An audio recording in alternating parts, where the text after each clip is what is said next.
Salutations, folks. I hope everyone is doing well and welcome to this upload. Before we jump into it, a quick couple links.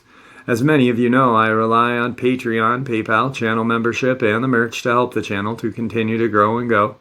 Links to Patreon, PayPal, and channel membership is in the description below. Merch displayed directly under the video. Also, Dogman, Frightening Encounters, Volume 1 through 3, the audiobook versions. They were written and researched by Tom Lyons, narrated and produced by me, Jeff Nadolny. These audiobooks are available on Audible, Amazon, and iTunes, links to which are also in the description as well. Also, myself and Mr. Haunted, Jimmy Petanito, just finished our book. It is called Cryptid Chronicles, From Crawlers to Giants. The book is available on Amazon. The link to that book is also in the description as well.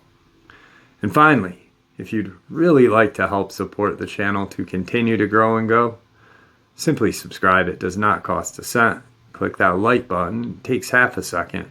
If you don't want to miss out on any of the informative uploads that I put out daily, click the bell icon. And folks, please leave a comment and share the video. Why? Well, these things really do help the channel to continue to grow and go. They definitely do matter and they are appreciated. And with that, I have taken far too much of your time. Let's jump in to this upload, shall we? All right, everybody. Tonight I have a guest with us. His name is Robert, and Robert has had a very interesting experience with a Dogman and multiple encounters with multiple cryptids. Robert, how are you today? I'm doing just fine. I appreciate you reaching out to me. I'm glad we were able to connect. I've heard your encounter. I've not heard your encounter. I've heard of your encounter, and I'm looking forward to hearing pretty much your whole history of your experiences with Dogmen and the other cryptids.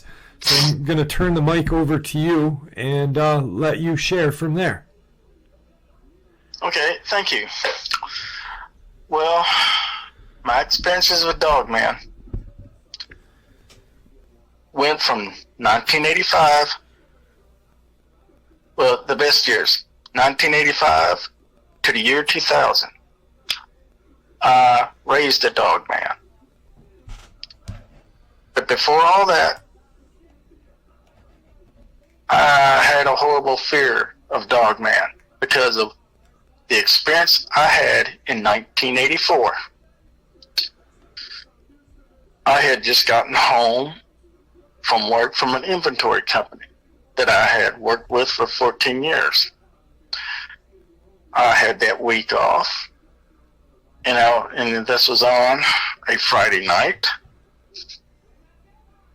About 11 o'clock at night, I was in my recliner. Now, we have a huge bay window in the kitchen. My house was built on the side of a hill. This is my dad and my grandfather's house. It's a 5-bedroom, 2-bath house. Very beautiful. Now, the kitchen and bedroom sits on top of the garage. It sits 15 foot off the ground, with a wall connecting to the outside garage / kitchen wall. There's another brick wall that's 15 foot long and 10 foot high where we stack wood. Now in the backyard, which is a 4-acre backyard, directly in the back of the house, there was this dog pen for 10 hunting dogs. Rabbit dogs. 11 o'clock at night, the woods around the house was very, very dead still. You couldn't hear anything. This is during the fall. The spotlights first came on, and I heard my dogs crying, screaming. I went to the kitchen window. There was this huge bear-like creature. It was huge and wide, with orangish red hair all over it. It had broken down one side of the fence, and it had killed 8 of the dogs, and it's holding one of the dogs in its right arm. Had it tucked under its right arm, and it was dead. And it was going after my main male hunting dog.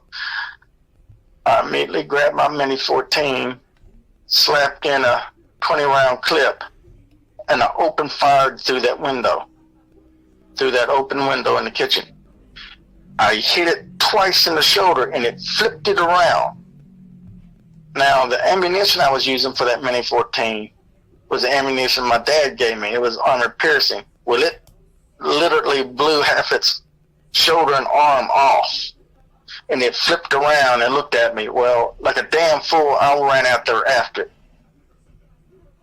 and I chased after it, firing as I went. Well, my hunting dog ran off after me, and he was standing between me and it, barking at it. Well, since we were in the middle of a drought, when I got to the creek, I slid down in the creek. It was still muddy, but it was practically dried up. This thing had already dropped my dead dog, but my male dog, he was badly wounded, but he was going to stay there between me and it. When I fell down in this creek and I got back up, the thing got up from out of the weeds and stood up. When it stood up, I opened fire at a fully 20 clip around it. I stitched it from its groin all the way up to its neck. Well, it flopped over. And about that time, my dad got to me, my grandfather got to me, and the sheriff and 2 deputies got to me. They got us back at the house, and they had opened up the garage doors. They got my stepmom, my sister, and my girlfriend, told them to stay in that basement on the back side of the wall. And they slammed the door shut, and we stayed in that basement all night long until the next morning. Next morning, after we got up from sleeping on that cold garage floor, we walked back there to where I had shot this thing, this hybrid Dogman. It wasn't there, but something had dragged it down the creek line, I guess all the way to the river, but we didn't go that far, and we quickly left. And the sheriff, who was our cousin, he says, "I'm not making a report on this, guys. We're just going to keep it shut." And we said, "Okay." That gave me nightmares. Still does today. Then, in 1985, my dad and his best friend were coming home on one base, and they had something in a knapsack, and said, "Hey, we're going to surprise Robert with this to get him out of his depression, because all of my hunting dogs died." And so they drove up in the afternoon, parked the Jeep, and came inside all smiling and stuff. Well, I was sleeping at the time, and they called me in. Me and my girlfriend, we walked in there in the kitchen. There's this knapsack on the kitchen. I noticed it moving. And I reached in what I call a knapsack, and it was squirming, and out pops this ugly little pup. That was the strangest thing I've ever seen in my whole entire life. He had kind of wolf ears. He had big wolf ears. The ugliest face. It was a wolf's face, but it was ugly at the same time too, and cute to me. His skin was like a light charcoal gray and soft. His arms in what I would call paw hands, kind of like raccoon hands, that stretched all the way down to his little knees. And the back of his legs were like huge dog hocks, or dog legs.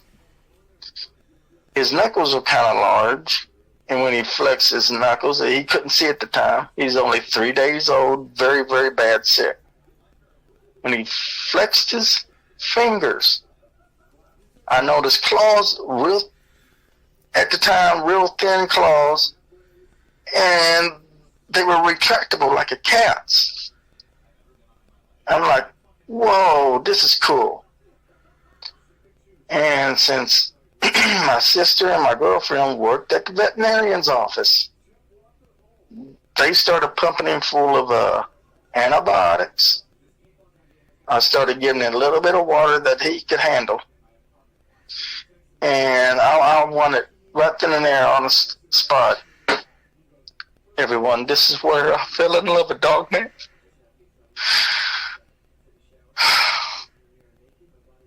So we started giving him antibiotics and water. For the first 2 weeks, we was giving him baby food, actually baby formula. And he took to that real quick. Because I think what helped was the antibiotics too. And Dad and Grandpa brought Rascal home to me because they were ordered to process his mother and the other 3 pups, which they did, but they kept Rascal because they didn't expect him to live. They really didn't, but they wanted to show me what a Dogman was. And here's what we did. In the 3rd week, we were giving Rascal, and I named him Rascal, because he looked like a rascal to me. Mm-hmm. Then we started giving him baby food on the 3rd and 4th week. 5th and 6th week, he was eating regular food. And when he finally opened up his eyes, they were the prettiest cobalt blue I've ever seen. And the first thing he did was reach up to me. Well, and I picked him up and I hugged him, and he hugged me back and licked me. And he did the same thing with my girlfriend. And then he was doing the same thing with Dad, Grandpa, my stepmom, and my sister.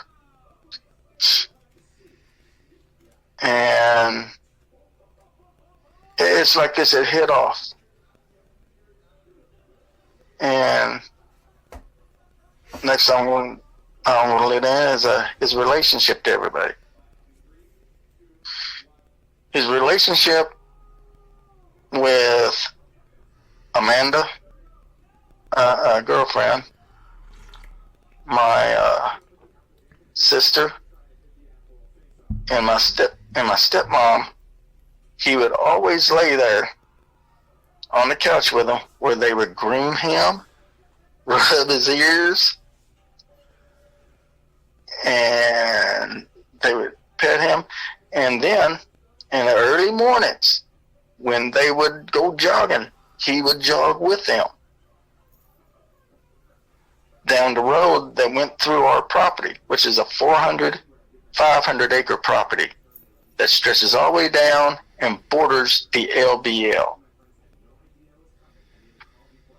And as they would jog, he would jog with them. That was his thing, jogging with them. and being on a couch with him. My dad, his relationship with my dad, he was always out in the backyard doing housework, and he'd be with my dad doing housework with him. Plus, he would another thing with my dad, he would always watch TV or be gardening in the garden, and Rascal would be with him. My grandpa, it was a little bit different. After dinner and everything, Rascal would lay there with him, and Grandpa always loved manicuring his claws and brushing his teeth.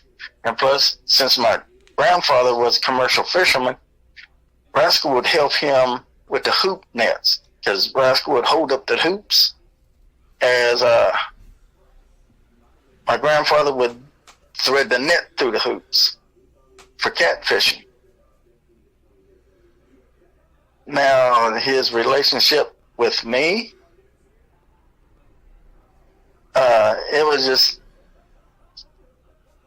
it was a whole lot deeper.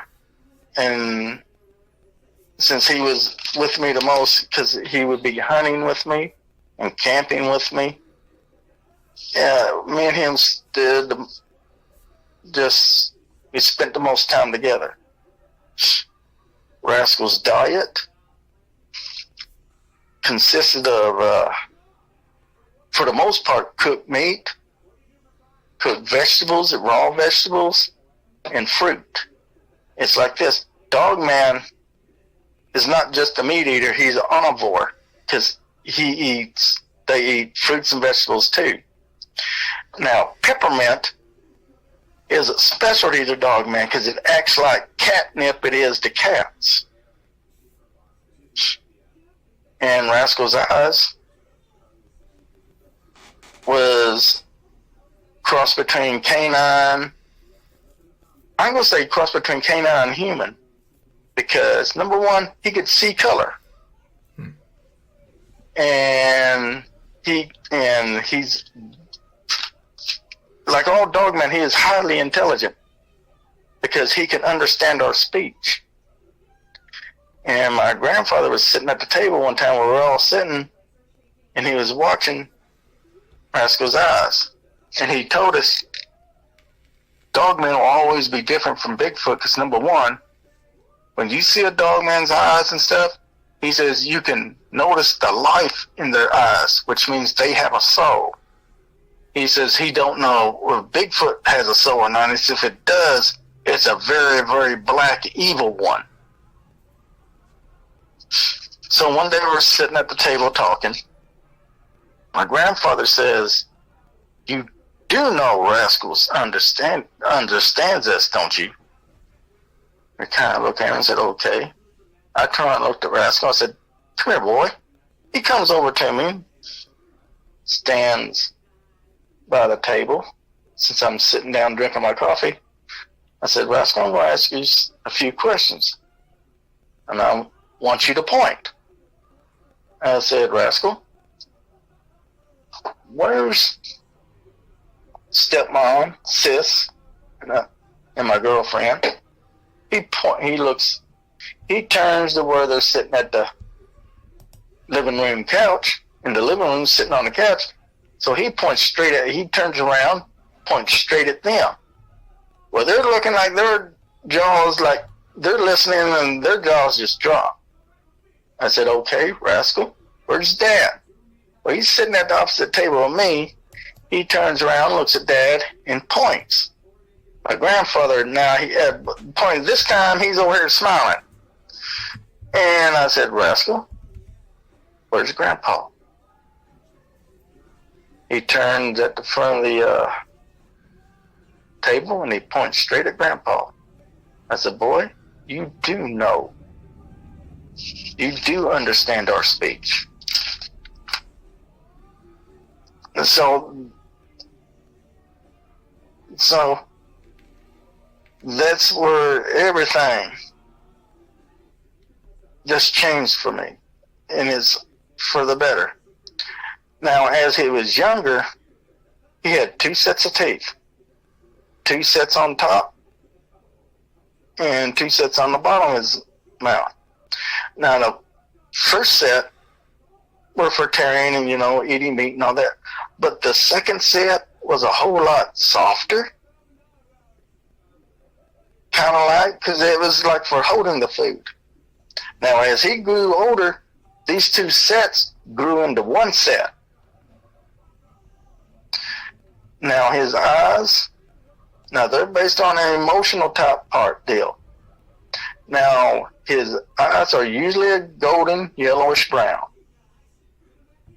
Very beautiful. Now, but they will turn red or amber when he gets mad or when he's protecting anyone in the family, especially me. His fur was soft and thick, and his paw, or I call raccoon hands, were thick and muscular. His fingers were, and very long.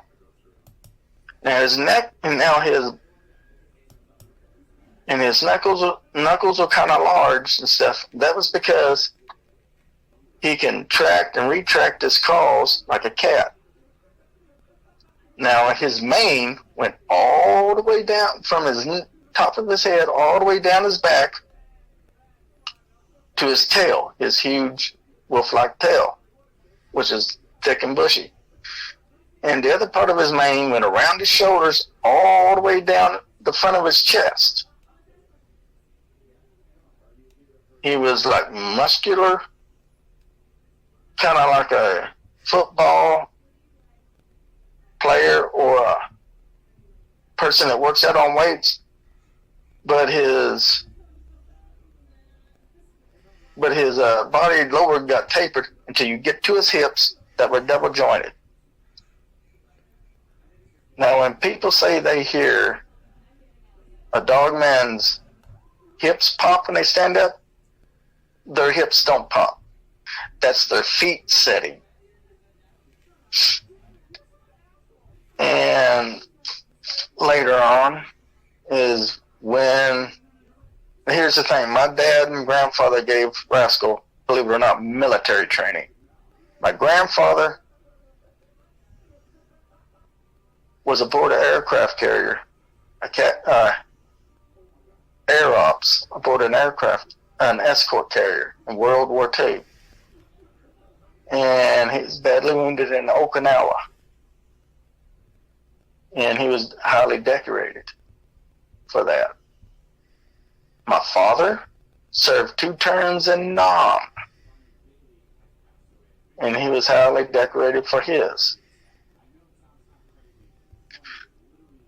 When my grandfather finally retired from the Naval Reserves, he held the status of Rear Admiral. My father, when he finally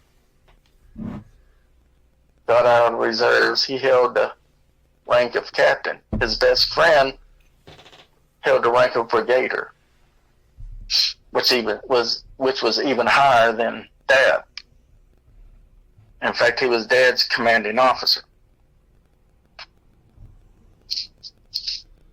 And for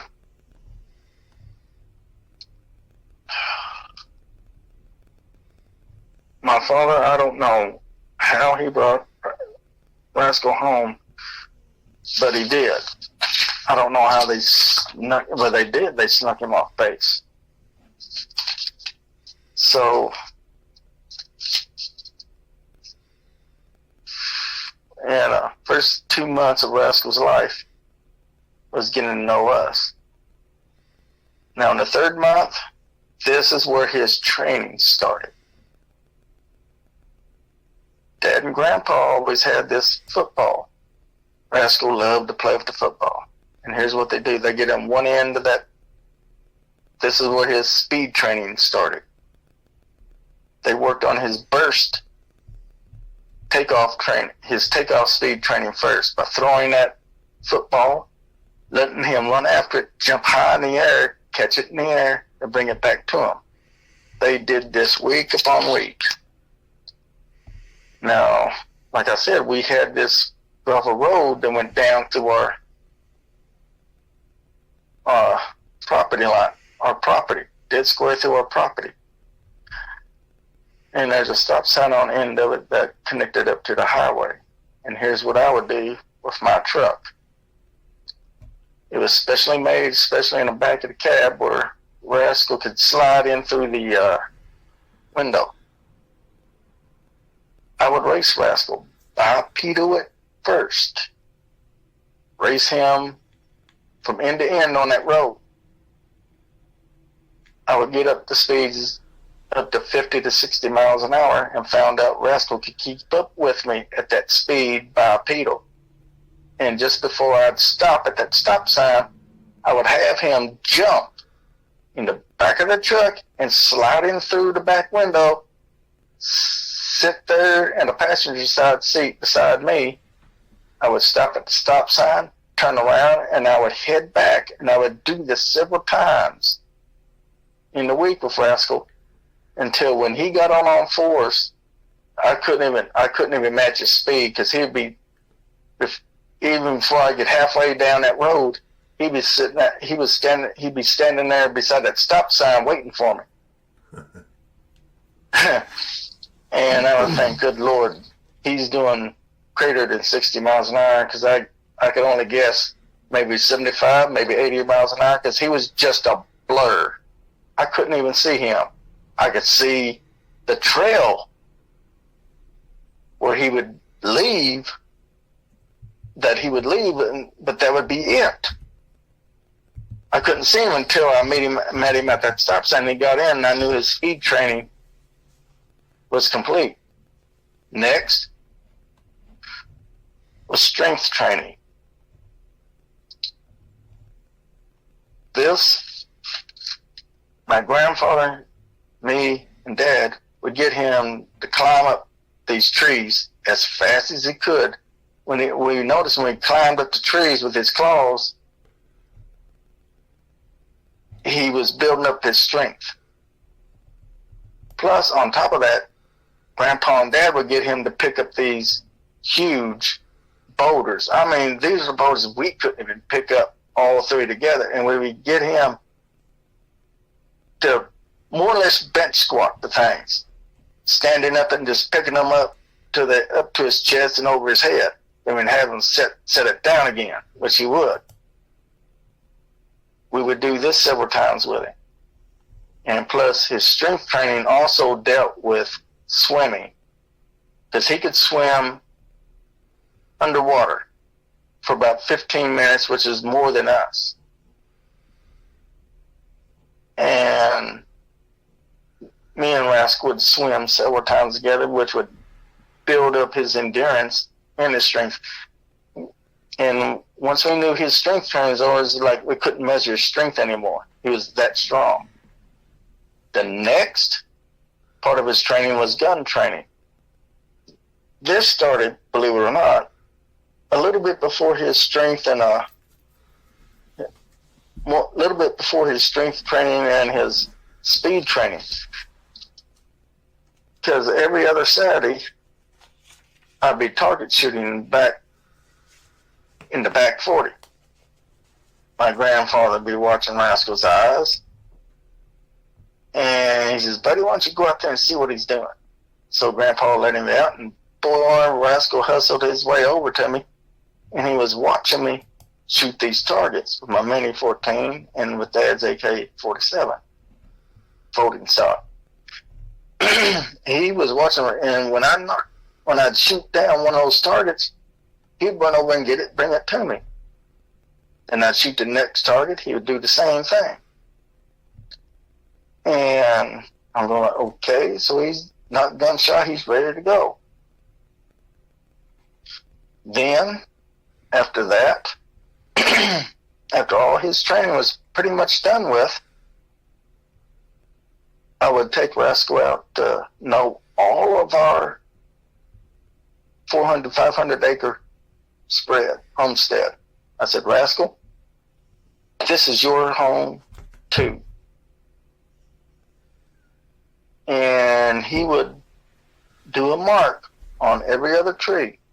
This is about either at the base of the tree or about 5 foot on the tree where he'd make his claw mark. Now, when Rascal came into our lives, my grandfather was always in a horrible depression like me. But like me, when Rascal came into our lives and he knew Rascal was going to live, it's like my grandfather came to life.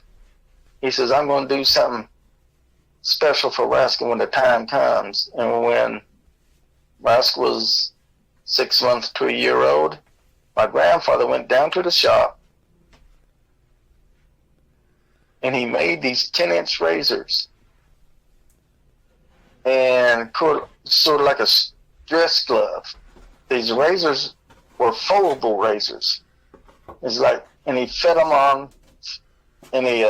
them on Rascal's hands, these metal razors, because they were razor sharp, pure aluminum. And Grandpa trained Rascal how to use those razors, because after Rascal's claws retracted back into his hands, the funny thing about these razors, they would separate and fold over his knuckles like brass knuckles, with small ended blades sticking out of every knuckle to give him a greater punching power.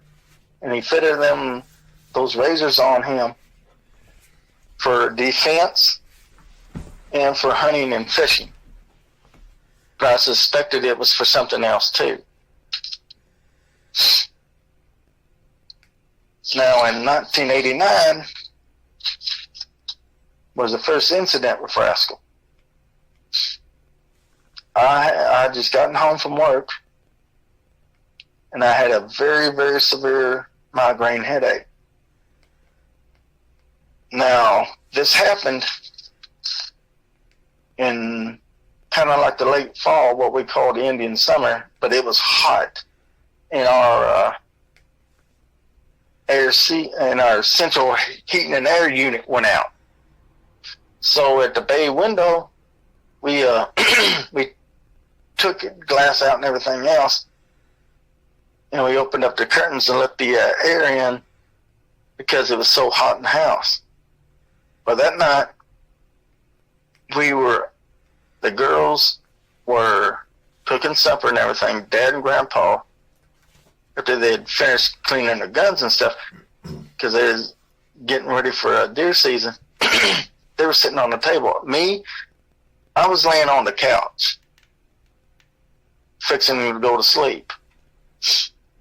When I first looked up at the couch, it's about 10:30, and I looked up and I saw this black 4-fingered hand come down at me. Well, I really didn't think nothing of it, so I just rolled over. Thought it was Rascal, playing a joke with me or just checking me out, seeing if I was all right, because Rascal was laying there in front of everybody in the kitchen. Lo and behold, I no sooner turned over than I heard this absolute huge loud roar, and all I saw was claws and fangs leap over the couch. That was Rascal. What happened was this Type 3 baboon-faced Bigfoot was reaching through the open bay door window, reaching for me. Rascal saw this and leaped over the couch. His fangs, his claws were out. And he leaped over the couch. And his back feet kicked the couch all the way against the wall with me in it. The girls ran under the kitchen table screaming. Dad and Grandpa grabbed their guns. What Rascal did, he grabbed this thing into a headlock, bit it on top of the head, because they were both fighting and just tearing that windowsill all to crap. And the fight didn't last no more than 2 or 3 minutes. For me, I thought it lasted forever, and it felt like it. Then I heard a scream. Then it went limp in Rascal's arms. Rascal let it go. What he did, he bit it on top of the head and killed it. Rascal let it go and went straight over to me, started whining, started licking my face. And I was just like in dumbfounded shock. And something pulled this dead Bigfoot out of the window. Because I could hear it, we could all hear it, whatever it was, or whatever they were, back through the woods. Dad and Grandpa had their guns ready, looking out the window. Rascal came up there in between them, and he was looking out the window, but he didn't go outside. So we closed the draped windows and boarded up the window as best we could, because it was torn all to crap. That next morning, we went out. We tracked where it was dragged, when it was dragged down to the creek. And we got almost as far as the river, but we didn't see nothing. We didn't find out where they went to and stuff. I can only imagine they dragged it back to the LBL and ate it. And that was the first cryptid incident. We went back to the house where we fixed the window, and we got a new central air unit that day. Nightmares. Bad nightmares.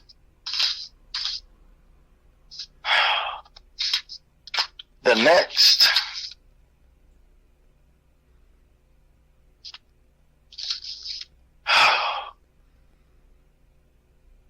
I'm going to say the next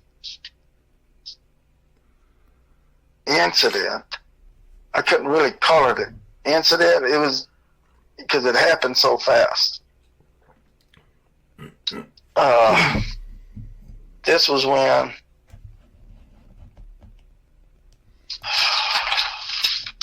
how can I say this? We were basically fishing. And what I saw, what I saw, I really can't describe, but it was pale, 4 foot tall. This thing looked like a walking salamander, black fish-like eyes, and like a fish fin all the way down its back.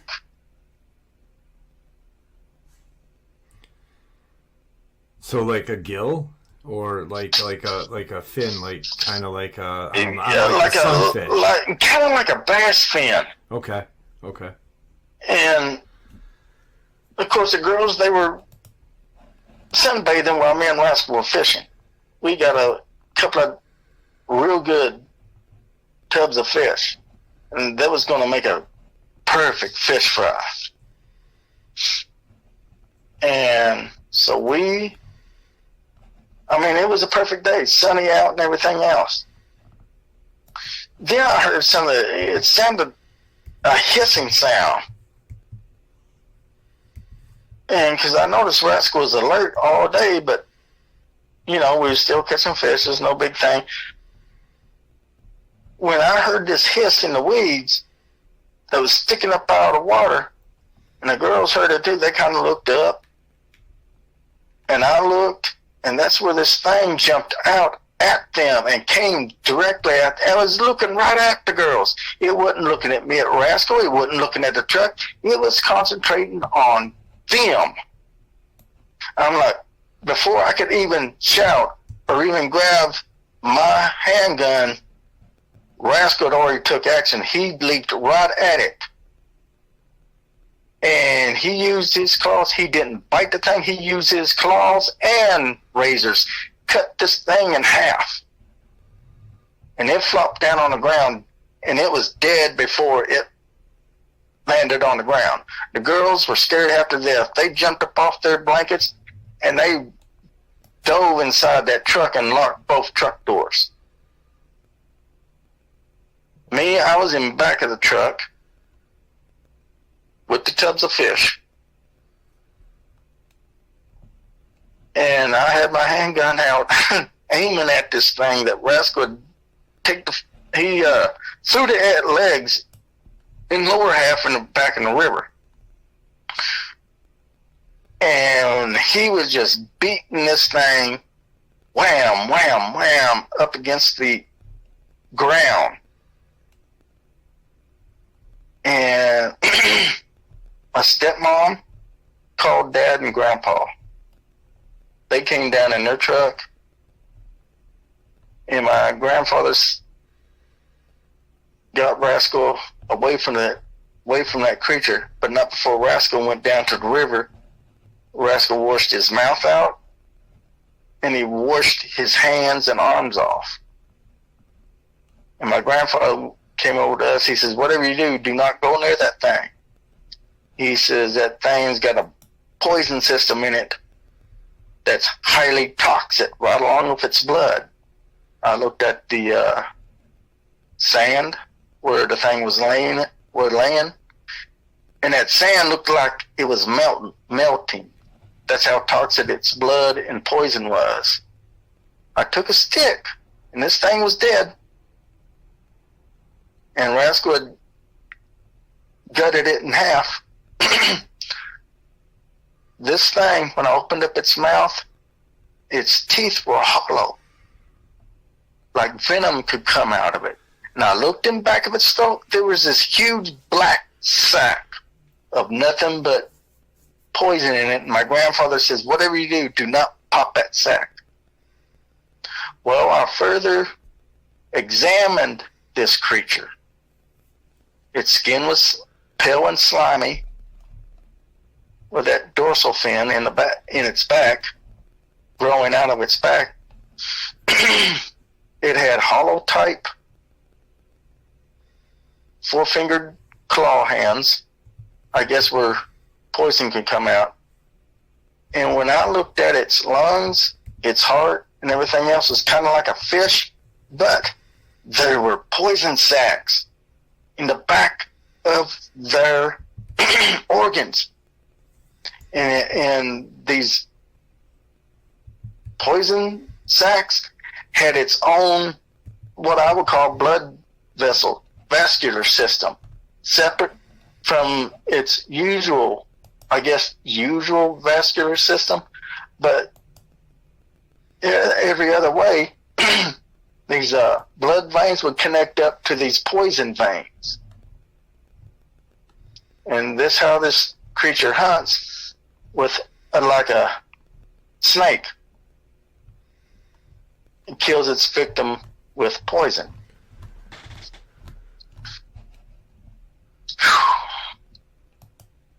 I mean, that was, ooh. Yeah, now Rascal didn't, because you and I had talked, we'd talked a little bit prior to the interview. And it's a little different than a normal interview where I ask questions, but I wanted to kind of emphasize on this. Rascal didn't bite this creature. No. He knew that it had... He knew. Yeah, like your grandfather knew. Yeah. And at the end, I think he threw it in the river or the stream or whatever you guys were fishing in? And he knew, it's like he knew just what these things would do. Yeah. This is the first time I ever saw a creature like that. That's what kind of scared me. because the way you and I were talking about this thing, it was very nasty looking. You're not kidding. It was. This thing was unlike I've ever seen before. Yeah, because when you were telling me, I was thinking two things: snake, or kind of like a Komodo dragon or Gila monster. Yeah. Poison. And then you said the sack, the poison sack in the back of its throat. Yeah. Which kind of threw me, you know? Yeah. Well, I didn't know what to make of this thing, but my grandfather did. It's like, and the sack that was in its back of its throat had these veins that went up to its teeth, to every tooth. And I'm thinking, oh God, that's a hell of a lot of poison. Yeah. And my grandfather told me, he says, now remember this. You see a strange sort of like snake hole, and you smell something dead, or you smell something real fishy, stay away from it. He says the same thing when you go out, when you Rascal go out hunting, and you go near a beaver dam, and it's an abandoned old dam that's busted up and everything else, and you smell something dead, get completely away from it. Do not go near the water where it is. Do not go within 50 foot of it. Do not go there. So we didn't. Yeah, that's creepy. I mean, just the way. That's more than creepy to me. That's scary. And that's crazy because, like you had said to me, you know, Rascal had. This was what? I mean, you were with him for only a couple of years at this point, or? I was with him a year. And he's already had an encounter with a Bigfoot? Yeah. And whatever the heck this thing is. Yeah. And it's, you know, almost like, and I didn't say this when we were talking earlier, but it's almost like your grandfather, like he fashioned those... The claws for him. It's almost like he knew what was going to happen prior. Yeah, he did know. Because he said, here's what my grandfather said. He said, all of these cryptids, especially Bigfoot's going to come out, and they're going to see you with Rascal, and they're going to see Rascal with you. And they're going to be wondering, why is it Dogman staying with a human? Yeah. Because it's already bad enough. These Dogman and other cryptids are moving into our homestead trying to take it over. I mean, this is... Ooh. Yeah, it's very scary. Yeah, that is very scary. Now, when it comes to camping... Oh, I loved it with Rascal. Because I used the camping most of the time at the first of the at the time when during the fall when it starts getting cold. Because I'll go back there. Me and Rascals always have a favorite place for hunting and camping. That's where we have two huge ponds. The smaller one's about 40 foot deep and very huge and wide. The second pond is kind of like, I call it a baby lake because it's about 60, 70 foot deep. Then we got a huge, long creek that connects up to both these ponds and then goes all the way down to the Cumberland River, and it's about 20 foot deep and about 40 foot wide. So that's a big, big creek. Yeah. And there's always these 2 or 3 oak trees, 2 small ones and 1 huge one. Me and Rascal like to stay in the huge one because that we use that as our deer stand, so we can go, so we can do our deer hunting. Because on our 400 to 500 acre, we always had these 4 herds of deer, and they were 20 to 30 head each. Now, camping, I would always go like kind of the valley in front of the creek and ponds.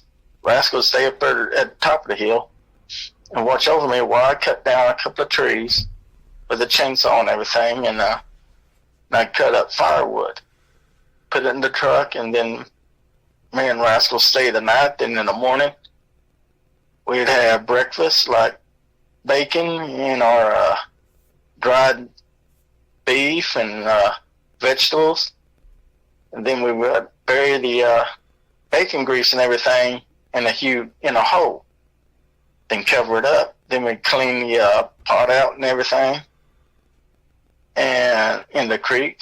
Then we'd go home. But here's how we would set up our camp. I'd set up our 10-person tent, just me and Rascal, and this is a good-sized tent.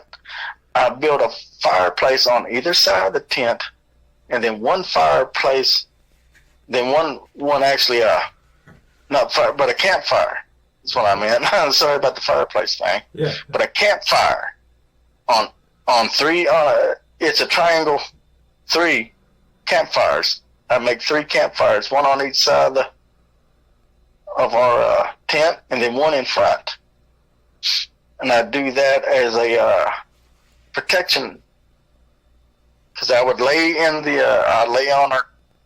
our cot, on the camping cot in my sleeping bag, and Rascal would sleep with me in the sleeping thing.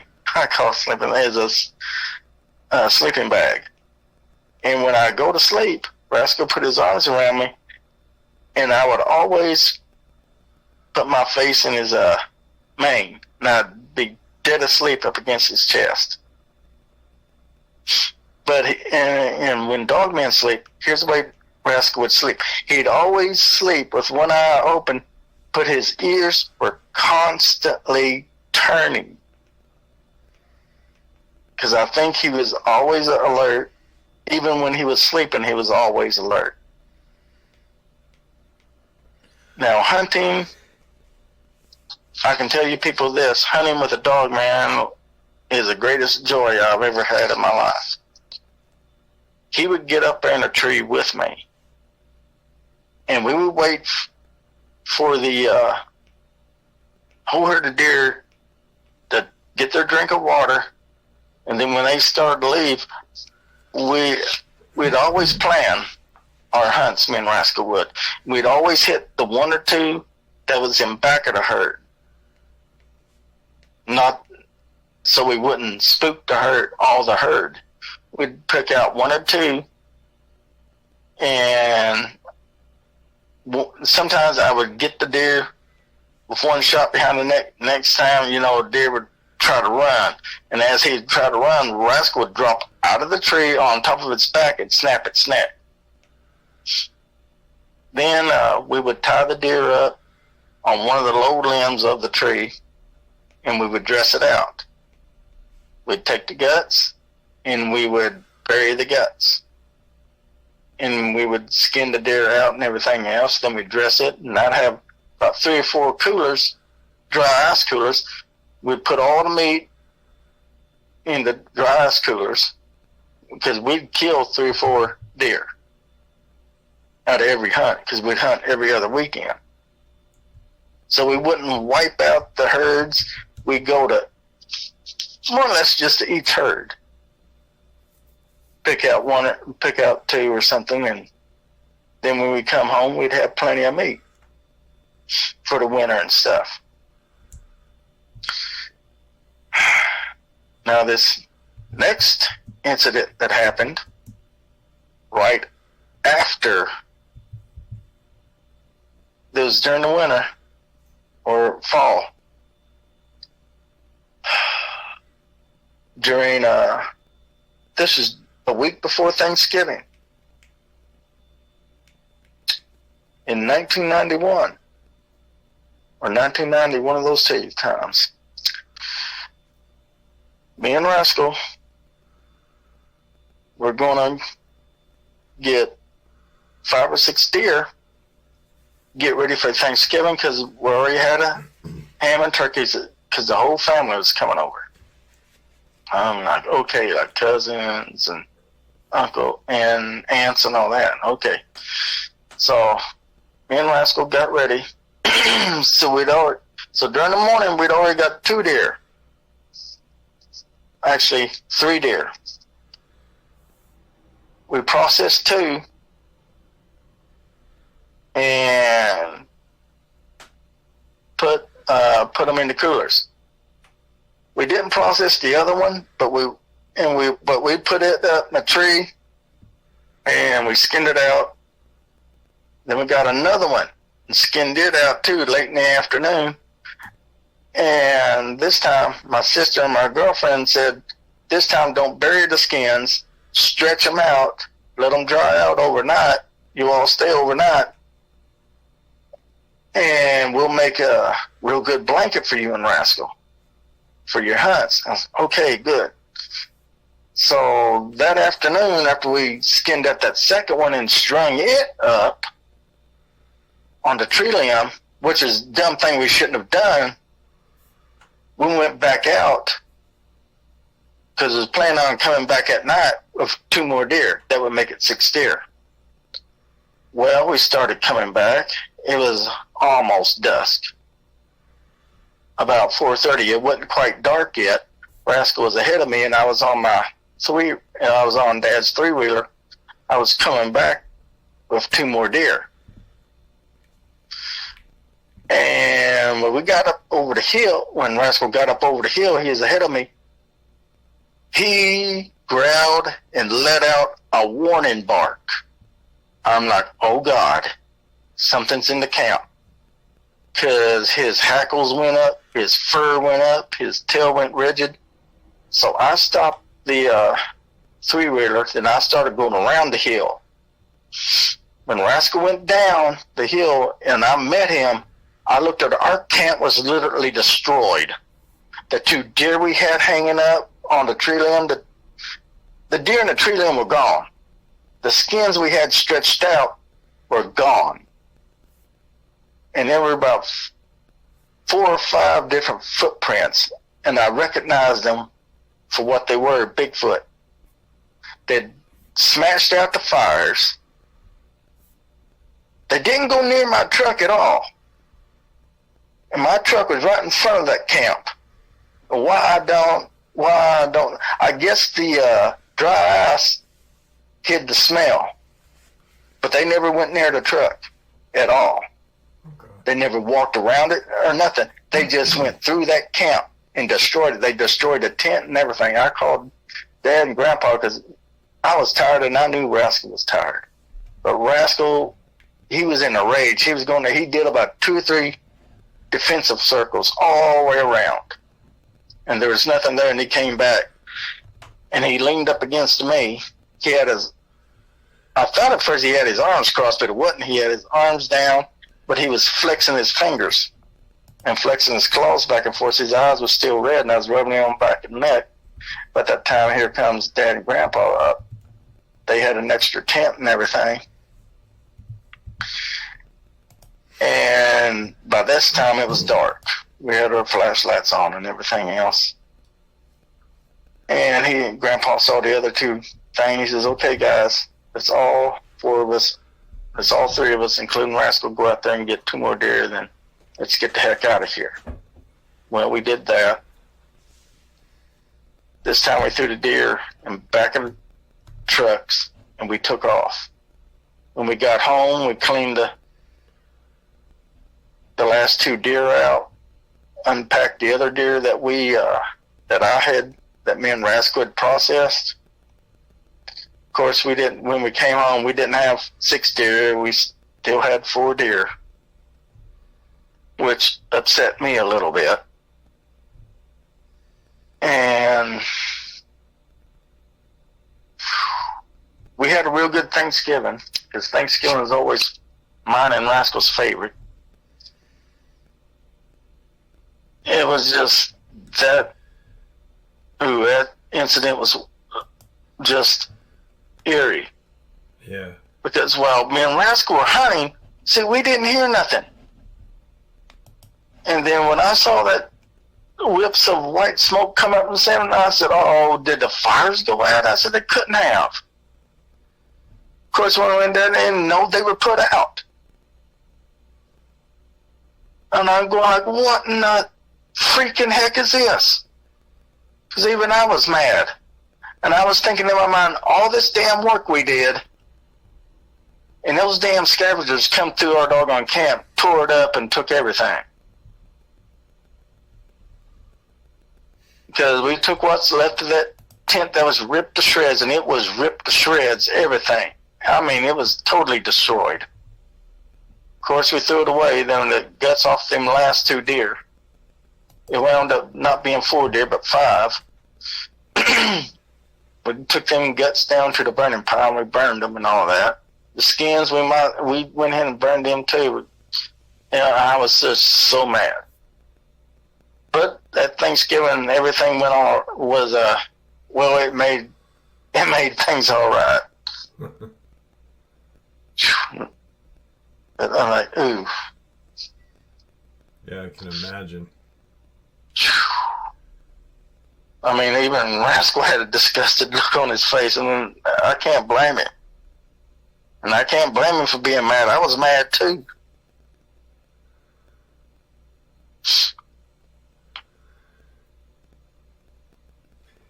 I mean, it was horrifying. Now, with you and I had talked,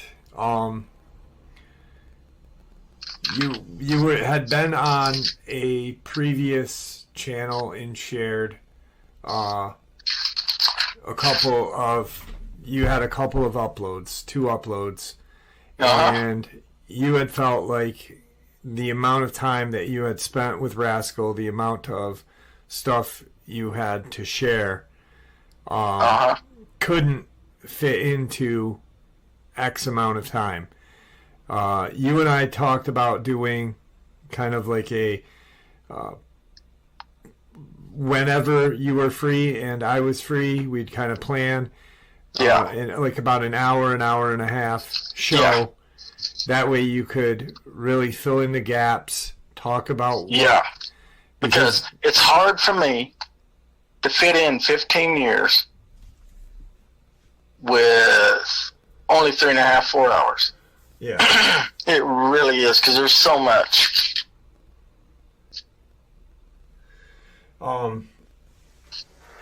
We're coming up on about an hour now. Do you want to do about 20 more minutes of? Yeah, sure. We got about we're what, about 2 years in with Rascal now? Yeah, 2 years. Okay. All right. Now, I got a couple, just if you don't mind, a couple questions to ask about, like, when you said Rascal would sleep, he'd sleep with an eye open, and his ears would move.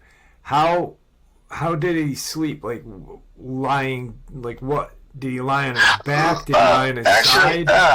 Here's the way he would do it. Like, I'd be in my bedroom, he'd be sleeping with me, because he always slept with me. Here's how he would do it. I always slept on my sides, because I can't sleep on my stomach or my back, because of my diabetes. Okay. I'd sleep on my side, and Rascal would sleep on his side, too, like I would. But here's how he would do it.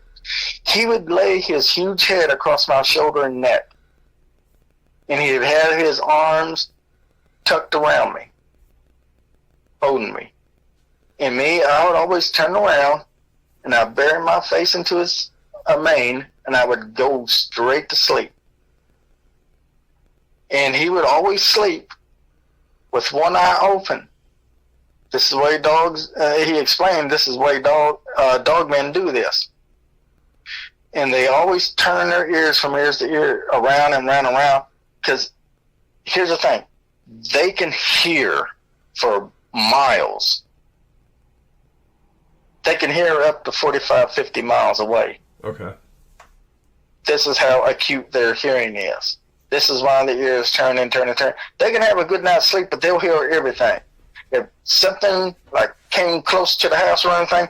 Hey, he was up there looking at the window, going all through the house, but he's making sure he's quiet enough where he wouldn't disturb anybody sleeping. But he's checking them windows and checking them doors, making sure not anything's not coming near the house. If anything comes near the house, he would let us know. Yeah, wow, there's a lot that you have said that really kind of, I don't know, I've heard different people say, like, here's something, and I don't know, I think you had just touched on his teeth, and how there were two sets, and as he got older, it kind of turned into one set. Yeah. They grew into one set. Yeah, now, we were talking a little bit about how the teeth were shaped, and you had said, it was like a dog, but it was like something else. And I had a guy who was out of Delaware. He lived in Delaware and had an encounter in Pennsylvania, and he had studied teeth in college. And I said, I told you what he said. It was almost like a dog, but like an alligator or shark's teeth, how they came and met together, like they kind of fit right together. Yeah. And you said, yeah, that's... And also another thing was interesting is when you and I started our conversation tonight, and you had said Rascal came home, and he was very ugly, but not to you, but he was ugly. And I said, that's crazy because I had an opportunity to see a photo of a baby Dogman once, and I said to you and to the person who showed that it was the absolute ugliest thing I had ever seen in my entire life. There was just something about it that was just not, it just didn't make any sense, I think, to my brain. So it was pretty interesting that, things that I had experienced or know or heard, you really hit on tonight too, which is very cool. Yeah. And for everyone's thoughts of what Rascal really looked like, all I can describe him as, if anyone's seen the movie Van Helsing with Hugh Jackman, that werewolf, that's exactly what Rascal looked like. Black and everything. Okay. That's exactly what he looked like. Now, when he was a baby, what color was his hair when he first came home? It was jet black. All black, but it was spotchy, like you had said. Yeah, it was spotchy. Yeah. Now, how long did it take for that hair to fill in? About 8 weeks. Okay. Now, was he able... How was he? He was 3 days old, I believe you said? Yep. Okay. How was he able... Was he able to move, walk, or was he... Actually, he wasn't moving much at all at 3 days old until a week. Okay. But he could flex his feet and everything. When I really got to look at his feet, his bone structure was thick, but his feet were kind of webbed. Okay. But kind of like a dog, too. So, I'm sorry. That was very, very interesting to me. Yeah. Yeah, webbed, yeah. When was he able to, like, was he... Okay, so as he's growing, getting older, I'm imagining quadruped mobility would have been the first, and then bipedal. Yeah. How old was he when he actually walked bipedal? He was about eighth, ninth week. Okay. Because I'm thinking either the third, fourth week, he opened up his eyes. He wasn't really crawling around much. Like a little puppy would crawl around, its eyes were still, not able to open. That's kind of like how he was. Then it took, from then, when he opened up his eyes, he really wasn't walking bipedal in about the 6th month. Okay. Because my grandfather says it usually takes these Dogman pups a year to year and 6 months for them to walk bipedal, because they're still, I'm thinking his equilibrium isn't mature enough. That's what that's what I'm trying to say. Right. Or their bone structure wasn't thick enough to where they can. And then when he did, and I hear a popping sound, I looked down at his feet, and his feet were making that popping sound. And he got up naturally, like bipedal, like we would, like getting up in the morning, and he would start working. But he always held on to something. First of all, in the first couple of weeks that he was walking bipedal, then then he was walking to everybody and wanting hugs and all that. And of course, we'd hug him, and the girls, they do more hugging. They kiss him on the nose and all that. And of course, that's what my stepmom and my sister and my girlfriend would do. Yeah, that's awesome. I mean, this is interesting. It's very interesting to me that with that kind of aquatic creature, kind of crawler-like, whatever. Yeah. That he knew almost just like it was bred into him or something. Yeah, that it was bred like that, into him not to avoid the blood. Yeah.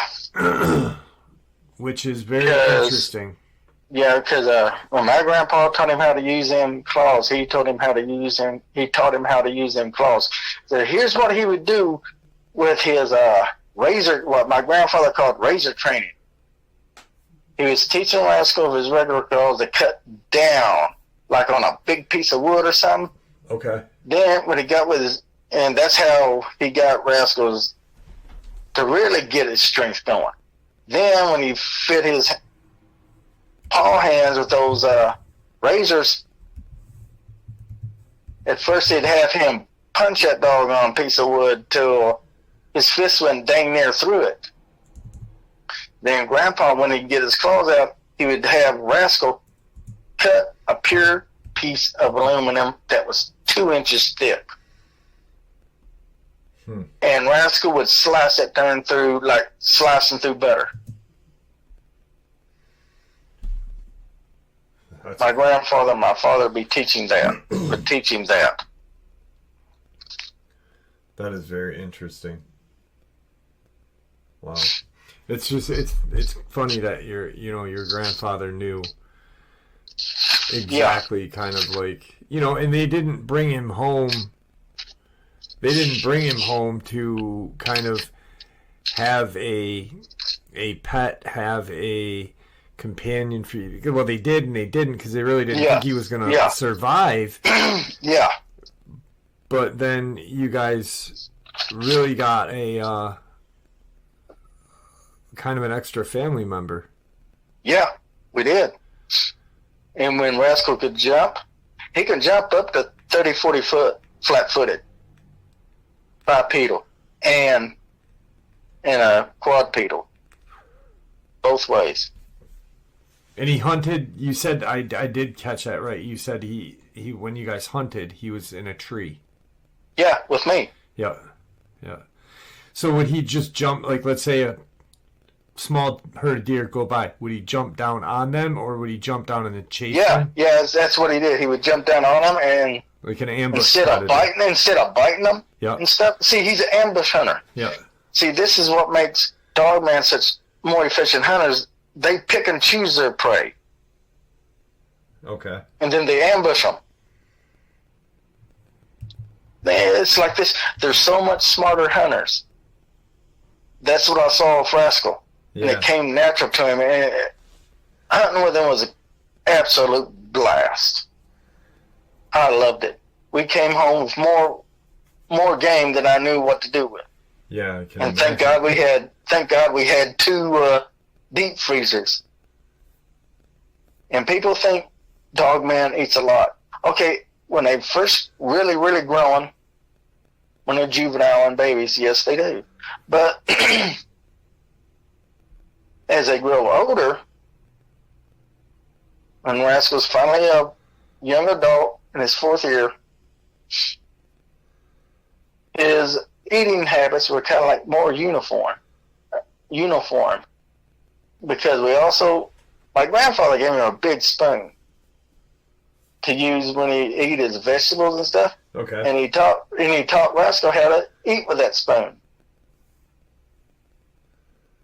And it was okay for first few times when Rascal went down, kind of like a canine, and ate his vegetables that way. Because he always had a place at the table for us. And I always took him outside where he can do his business and all that. Because he really couldn't get the gist of how we use the bathroom in the bathroom, Right. But he always loved taking baths and showers. And he liked so to we always swim, kept like him clean because we always kept him clean and all that. Now he had an earthy kind of dog smell. Okay. But he didn't smell like rotted blood and all that like these Bigfoot do. Yeah. Yeah, and speaking of Bigfoot, next time we talk, we won't get into it tonight because we won't have enough time, and I don't want to stop mid something. Yeah. Next time we talk, we'll talk about the information that you shared with me about the Bigfoot, which is very interesting. Yeah. Yeah. And I'll also give you the information on what I know about Goatman. Okay. All right. Yeah. All right.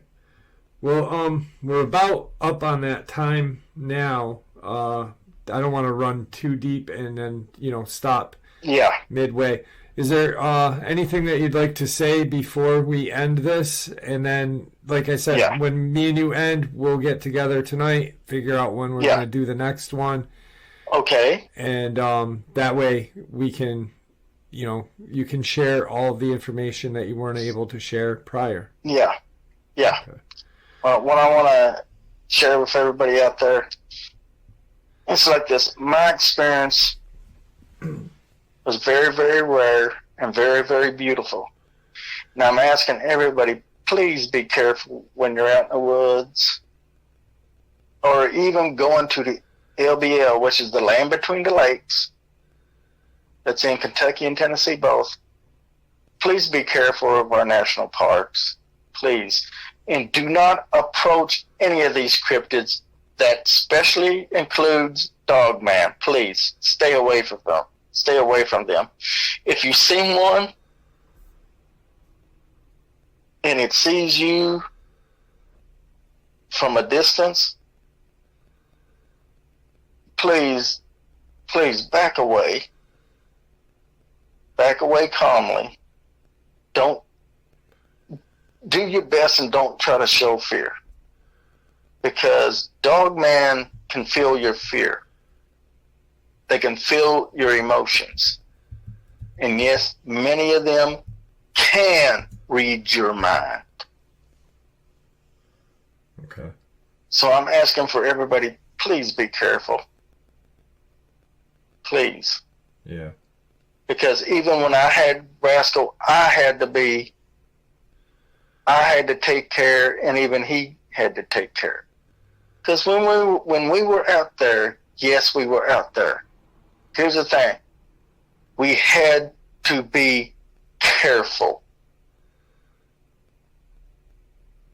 We really did. Because, yes, as kids and stuff, we love to have fun in the woods and everything else, but we had to be careful. That's all I'm saying. Right. I mean, it's like this, everybody.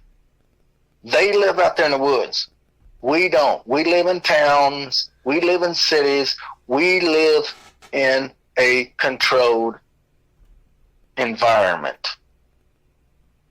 They do not. When you get out there in the woods, it's no longer a controlled environment. Wild is wild. Nature is nature. period, then. I mean, I'm sorry, I'm not trying to be mean to everybody. Really, I'm not. Right. I'm just stating the differences, and we've all got to be careful. Yeah. Yep. Absolutely. Well, it has been really a good evening, I think. I'm really glad that you reached out to me, and I'm looking forward to the next couple of shows we've got going on.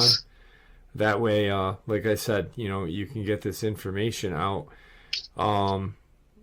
You've been working on things, and just so people know, and people are probably going to hear the rattling of your paper in the background. Yeah. You wrote a book about your life with Rascal. Yes.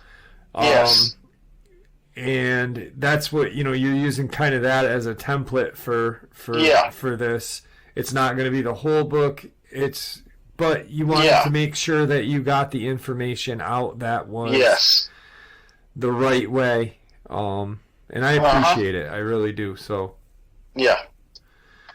But do me a favor, Robert. Don't hang up. I want to talk to you for a little bit after. Yeah. It was a pleasure having you on, and I'm looking forward. Oh, I love being on here, and I'm looking forward to the next ones. Awesome. All right, I'm gonna end this, and I'll talk to you in a few more seconds. All right. All right, everybody. Tonight, like we said, we will have a part 2 with Robert. Robert is the gentleman who raised a Dogman from a pup to a full-grown. His name was Rascal. And Robert, how are you this evening? I'm doing really good this evening. I appreciate you reaching out to me, and I'm really excited about part 2 of this. I'd like to kind of make a statement. In one of the comments I'd read, someone said, I can hear pages being turned. And I believe I did say it in the initial interview that you had been interviewed prior to, and you had left out a lot of stuff. You had written a book about your life with Rascal. You're still working on it. And you're using that as kind of an outline for this interview.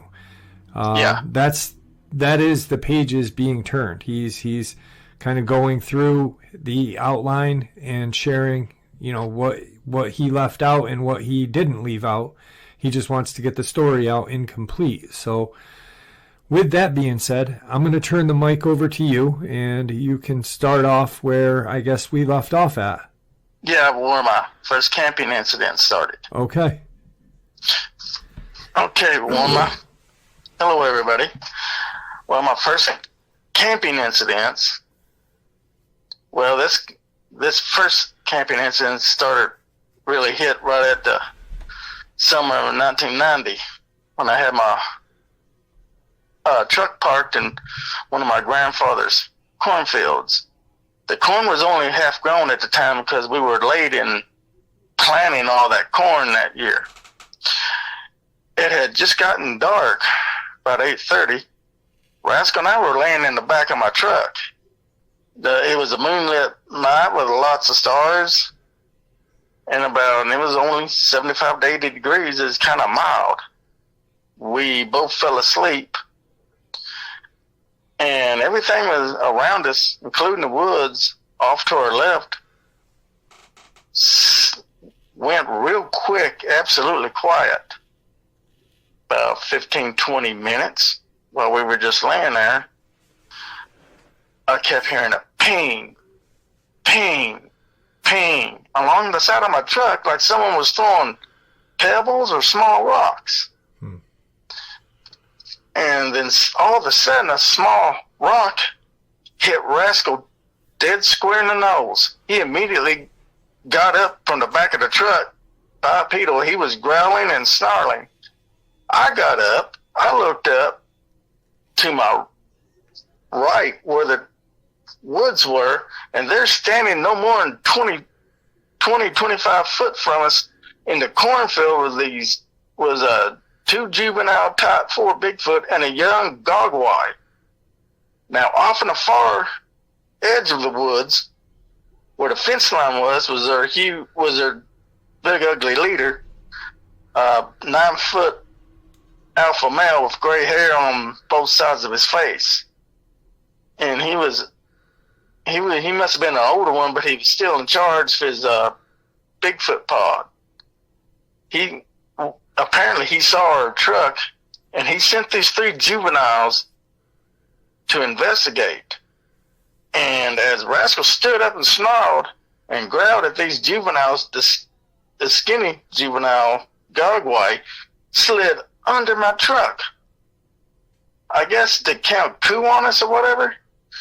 Well, Rascal saw this. He grabs that thing on the right side of my truck. He reached down there, grabbed that Gargoyle by the head, and he viciously face punches this Gargoyle several times, and like jackhammer punches, caving his face in. Well, this damn Gargoyle is trying to get away, trying to push himself out from under the truck when Rascal's got a hold of him. Well, his 2 buddies, his 2 companions, quickly grabbed hold of each of his foot and dragged him out from under him, which slipped Rascal's grip on him.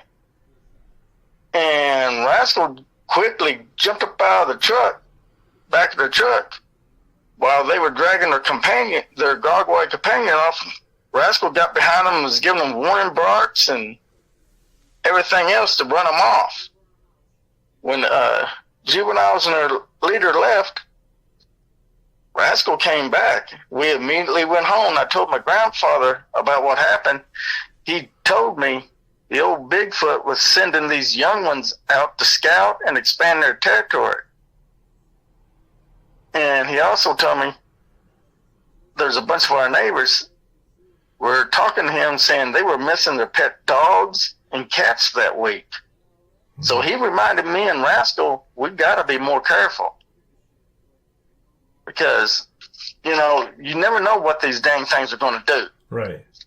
You really don't. Because that kind of ruined the night for us right then and there. I was not happy. Yeah. They just took off with their leader. They just ran out of there. Yeah. That damn thing just sent them juveniles out there, I guess, to test us. Okay. That's what I'm guessing. Can you kind of explain what they look like? Okay, this Gargoyle. Yeah, what is a Gargoyle? What are you referring to? Here's a Gargoyle. What I refer to is kind of like a Bigfoot. Now, these things are real thin. Yeah. Some of them are. And they got a baboon face, but they're so inbred. I've noticed they sometimes have ears within the ears. My grandpa sometimes call them a fake Bigfoot before ears, or a fake Dogman. Okay. Because they got this protruding kind of snout, but it's more like a baboon face to me. Okay. And when my grandfather says they have 4 ears, they got 2 big ones, but they got 2 smaller ears inside the big ones, which kind of freaks me out real bad, because I'm thinking, I asked my grandfather, is this due to their inbred? They're real bad inbreeding or something? Yeah. He says it could be. Because this alpha Bigfoot, he kind of like had the cone head, but he had the real black eyes. When he opened up his mouth and I saw his teeth, they were kind of like jagged and square. Okay. Kind of yellowish red. And those others were exactly like it, but when that Gargoyle in his face, when I saw Rascal caving his face and I saw his mouth, he didn't have the square teeth. He had sort of stunted, kind of round teeth. Like they were like misshapen teeth, or something was wrong. Right. Well, there's certainly something was wrong when Rascal was punching his face in. Now, so you guys got out of there. Yeah. And you talked to your granddad and dad? Yeah. And then, now was there, how old were you about this time? Let's see. I'm going to see, 1990. 22. Okay. So after that, you really didn't see any more of these creatures, like a couple days after, or was that kind of I didn't see them. Right, I didn't see them until on my next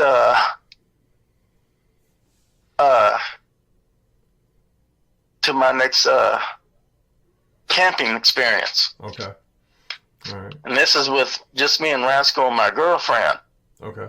Well, I'll let you finish how you planned on it. Sorry I didn't mean to bother you and ask you. No, that's okay. That's okay. I just wanted to know what these things, the explanation of what these things were. Yeah. Okay. Okay. And the next incident was in the real late summer of 1990, same year, when me and my girlfriend and Rascal, we've been fishing in both of the big ponds that weekend, and we decided, well, we're going to go ahead and camp here for the weekend. And this is the place where me and Rascal love to deer hunt. We had the truck parked up against our favorite oak tree and all that. We fixed up 3 campfires and 1 cooking fire. We caught a whole lot of catfish, bass and bluegill and all that. We had an excellent meal, and we turned in. Me and my girlfriend were sleeping deeply with Rascal laying right beside us. He was on guard. About 11 p.m. that night, which is Saturday night, an 8-foot Type 4 Bigfoot. This sucker was completely black. He was kind of real thin. He had a huge head, and real strange about this Bigfoot, he had a right eye. His right eye was red, but his left eye was black. His face looked like, a Neanderthal with Down syndrome. Okay. And he had 4-fingered hands. Now, one of his hands had there was only 3. It's like, so he must have lost. I don't know how he lost it, or maybe his hand was misshapen that way. I don't know. And like I said, it was about 11 o'clock that night. This thing came by, and we can hear something walking all the way around our camp. And of course, my girlfriend, she had the tent door open because she wanted some extra air. Well, this thing poked his huge head in the doorway of our tent. When Rascal saw this, he face punched him about 5 or 6 times with rapid, hard punches, and pushed his head back out the tent, punching him as he went. And him and the Bigfoot were snarling, growling, and howling, and the fight lasted only 2-3 minutes, which Rascal literally beat that creature to death. So he killed him? Yeah, he killed him. Okay. And Rascal had punched his clawfish to the Bigfoot's head. Me and my girlfriend, we immediately broke camp that night. We threw all our camp gear and everything in the tent in the back of the truck, and we left, leaving that darn Bigfoot next to one of the campfires that we put out. Later that morning, we came back to our campsite with Dad and Grandpa, and the dead Bigfoot was gone. My grandpa said one of its companions came out and got him because he saw drag marks that went all the way down the creek. So I'd imagine it dragged it back to dragged it down the creek back through the woods. Yeah. Wow. Yeah. So, real quick, how big was this? Was this Bigfoot bigger than Rascal at the time, or no? No. No. Okay. It was about it was just, I can't say it was as muscular because these type 4 Bigfoot were always kind of real thin. Okay. And they always kind of had flat faces, and they're usually like flat round faces. And their teeth were either depending on how much inbred they are, their teeth will either be square or kind of tapered like a shark's. Okay. And the faces are always, to me, it always look real round. And their bodies just look, now the bodies are lean and muscular, but they're just like, they're not, if you've ever seen pictures drawn of type 1 and type 2 Bigfoot, and it's like these type 4s are just skinny. And they're very, of all the Bigfoot, they're the most vicious. Okay. They're the ones that, because you, like you said prior, your home growing up was just right around the LBL. And yeah, I grew up around the LBL. These are the ones that were around the LBL. Yeah. Okay. We had a few type 1, type 2s, but these type 4s, everybody calls a skunk ape. Okay. Now, this next incident was a very scary one. This was in late fall. I was, this is where this was in 1991, when the first meeting with these creatures called deer spirits. Okay. And this was a cryptid that really creeped me out. And first of all, we didn't hear this thing. We didn't see this thing for 2 nights because we were camping all weekend. We didn't hear it. We didn't see it, but we heard it all night long. I mean, this thing was really scary. Okay.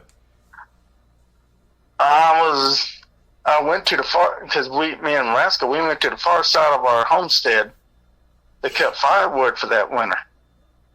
And Rascal, we set up camp at early Thursday morning. We had breakfast. Then I cut down 2 small trees for firewood. The woods were real quiet, which made me feel uneasy. And thank God Rascal was only 30 foot away between me and the woods, protecting me. After cutting all that wood up with my chainsaw, I split the wood with my axe and I loaded about 10 cords in the back of my truck. It was about 3 p.m. when out of the doggone woods looking at me, and it was standing upright. It had a deer's head. It had red eyes and 4-fingered hands and hooves. For the front end looked like a hoof, back end looked like a Bigfoot foot, and it was about 7 foot tall. It looked around about 400 pounds, and it was just standing there staring at me. And it looked like it grinned at me. At that time, Rascal walked up from behind me, walked past me, looked straight at the deer spirit, and gave a warning bark. His claws were out, and man, he was mad enough. He meant business. The deer spirit saw him. It turned around and ran off bipedal, and it was. And I never saw that thing again.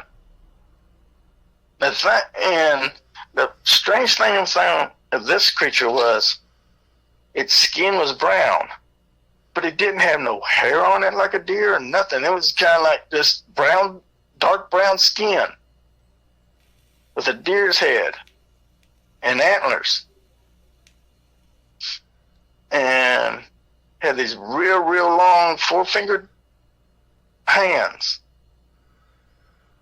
and a strange-looking hoof foot that I've ever seen.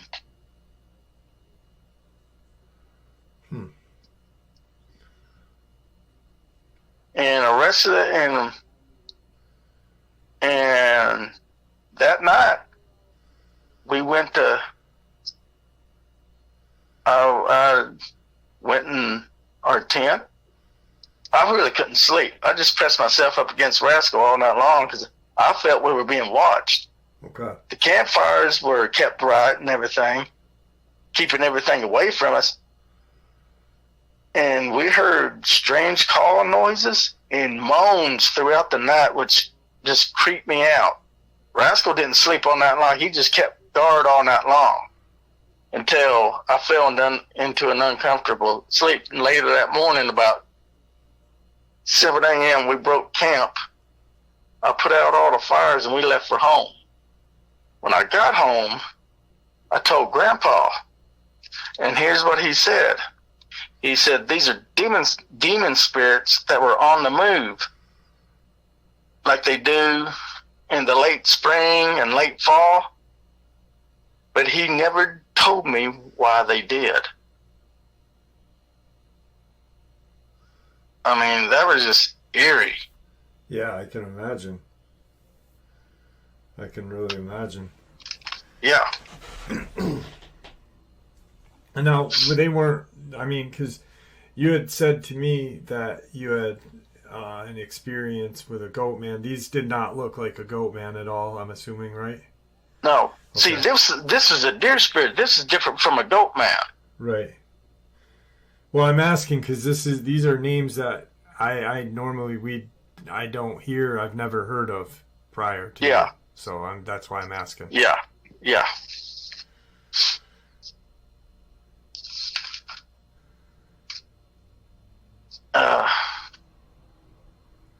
This next experience is actually the first night hunt in the late fall of 1991. Rascal and I were back at a family homestead, and we were along the border of the LDL, close to the 3 ground caves. Okay. Rascal and I had gotten 3 good-sized deer along the tree lines as we dressed the deer out and buried the guts and the skins, put the meat in 4 huge cooler-type containers in the back seat of my truck and locked it. Me and Rascal climbed up about 40 feet, and went up 40 feet in the tree where our deer stand was, and we were waiting for another deer. The moon was out, and what was eerie, we could see everything on the ground. It was 9 p.m. when I closed my eyes, and I had my Mini 14 across my lap, leaning against Rascal with his strong arms and claw hands around me, keeping me warm. He was watching and listening for anything that may come near us, including other predators. Right. Now, I heard someone walking near us, and then I heard Rascal growl and snarl. I looked down at the base of our tree. There was this white, gray, fur-faced, red-eyed Type 2 Bigfoot climbing up our tree. Rascal quickly turned, put me up on the other side of the tree trunk of him, and he viciously face punches this Bigfoot several times with heavy hits with his metal razors that was folded around his fist like brass knuckles. the Bigfoot fell out of a tree with Rascal following him down, and Rascal killed him instantly when he slammed his head in the ground. Rascal and I then got into a truck, and it was about 11 p.m. We immediately headed home, and in the morning I told my grandpa and dad. So we went where me and Rascal was that night, and the Bigfoot's dead body was gone.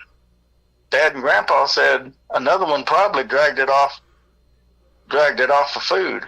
Right. Because that night when me and Rascal was going home, was getting in the truck, on the way home, we could hear whooping sounds. Pretty close So I don't know if this creature had. I'm assuming this thing had friends with it. Yeah. Now, were those whooping sounds close by, or were they off in the distance? They were off in the distance. Okay. Next incident. Let's see if I can get to. Hold on. Goatman, because that was really creepy. Yeah. This was actually just before the house attack. This was it might have been 1991 in the late summer. No, it might in the early spring or the very, very early summer. Because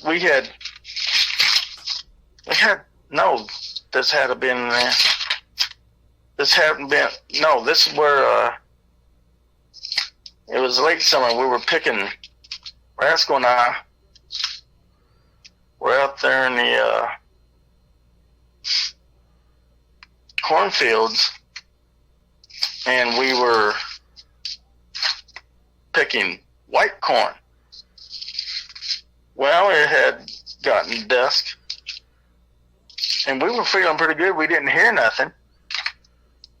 And so we just, he had a duffel bag.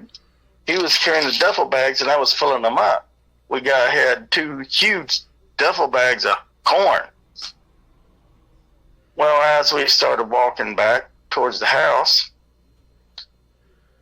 I kept hearing footsteps behind us, and Rascal kept turning around, looking. At one time, his eyes got red. Then they went back to being yellow, and I was like, okay, we're being followed. And Grandpa would have been playing jokes on us all that week. So I assumed that was him and Dad out here with us, kind of playing jokes. I said, Rascal, they're playing jokes on us.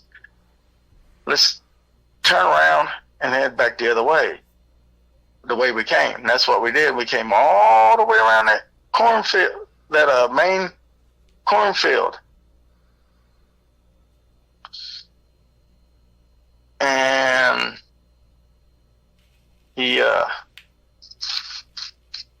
this time when we got back up that hill to the edge of that cornfield, we was up there walking along the fence line. Come out this 7-8 foot tall Goatman. Okay. Now, what this thing looked like, it had yellowish brown fur, but if anyone knows Greek mythology, it looked like a satyr. Right. With a long goat face and black eyes. Now, the thing with this Goatman, it looked like it already been into a fire because it had one of its horns. Its left side horn was broken off. Okay. Well, this thing turned around, saw us, and it charged at us. And Rascal charged it. When that thing jumped up in the air, Rascal jumped up in the air and met it halfway through the air. he stabbed it with his claws and his metal razors and killing it instantly. And of course, we dropped our corn and we headed back to the house as quick as we could. That next morning, we went and got Dad, and we told Dad and Grandpa that night, just as soon as we got home. That morning, we went out there, and that thing's body was gone. And we have no idea what happened to it because I knew Rascal killed it. So we grabbed our duffel bags of corn and we went back to the house. Because we saw where there was drag marks through the cornfields back and through the woods. We don't know who dragged it off, so I can only speculate either one of its friends or maybe a Bigfoot dragged it off. Right.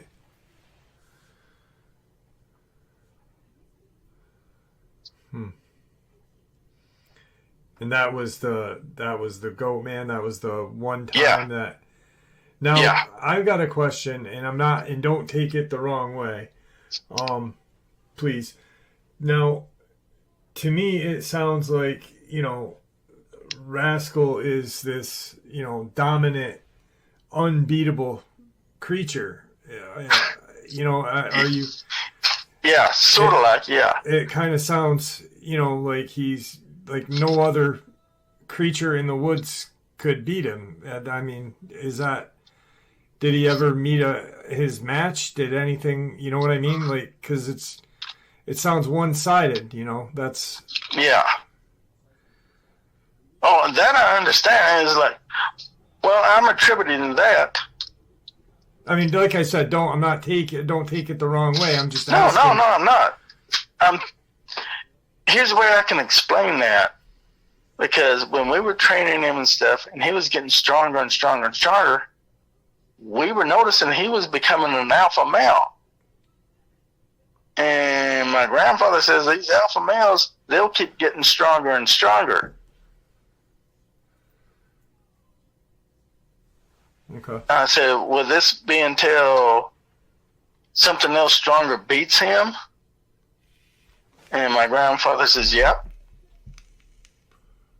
Okay. And I think what else made Rascal a whole lot stronger, because we made sure my girlfriend and my sister always made sure that they actually kept up with his shots and stuff. And what my girlfriend told me, and my sister told me this too, the reason why Rascal gets stronger and stronger is because of the vitamins that they give him when they give him the shots, and the antibiotics. Okay. Because they said that attribute that a lot. Yeah. They said, plus, Rascal has a purpose, which means protecting us, being part of the family, that, and the love we give him. And they said love can give you strength like almost superhuman strength. Right. And plus we kept his health up real good. He had a real good diet and everything. Yeah. And those metal razors that Grandpa gave him, I'm going to tell you right now, that's what gave him the most advantage. Okay. Right there. That's what gave him the most advantage. That made him almost invincible. Okay. Yeah, that, and like you said, a diet as a whole, that's a big thing. Yeah, you don't it is a big thing. You don't have to, he's getting food that normally he wouldn't get, or right. See, he's getting nutrition, the stuff that a wild Dogman or any other wild cryptid wouldn't. Right. Plus, if he ever gets, and he's been wounded several times, and the advantage for him is he's got us to get him back to health. Yeah. And antibiotics and stuff that out there in the woods, if a cryptid something gets bad and badly wounded and bleeding, look, he's going to get infected. He's going to eventually die. Yep. Well, that was just, like he like you said, he's got the antibiotics, he's got vitamins. Yeah. Plus he obviously you're saying he's training and this and that. Yeah. But he's eating daily, where he doesn't have to go and waste energy hunting. He automatically has it right there at his ready. Yeah. Okay. All right. I just kind of wanted to, bring that, out because I didn't want people in the comment section being like, hey, but you did say he'd been hurt before, so. Yes. Okay. All right. I didn't mean to interrupt you. That's okay.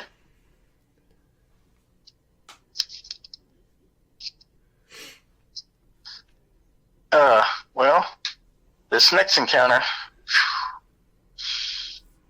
is going to take a while for this one. This actually gives me kind of nightmares still. Okay. This came in.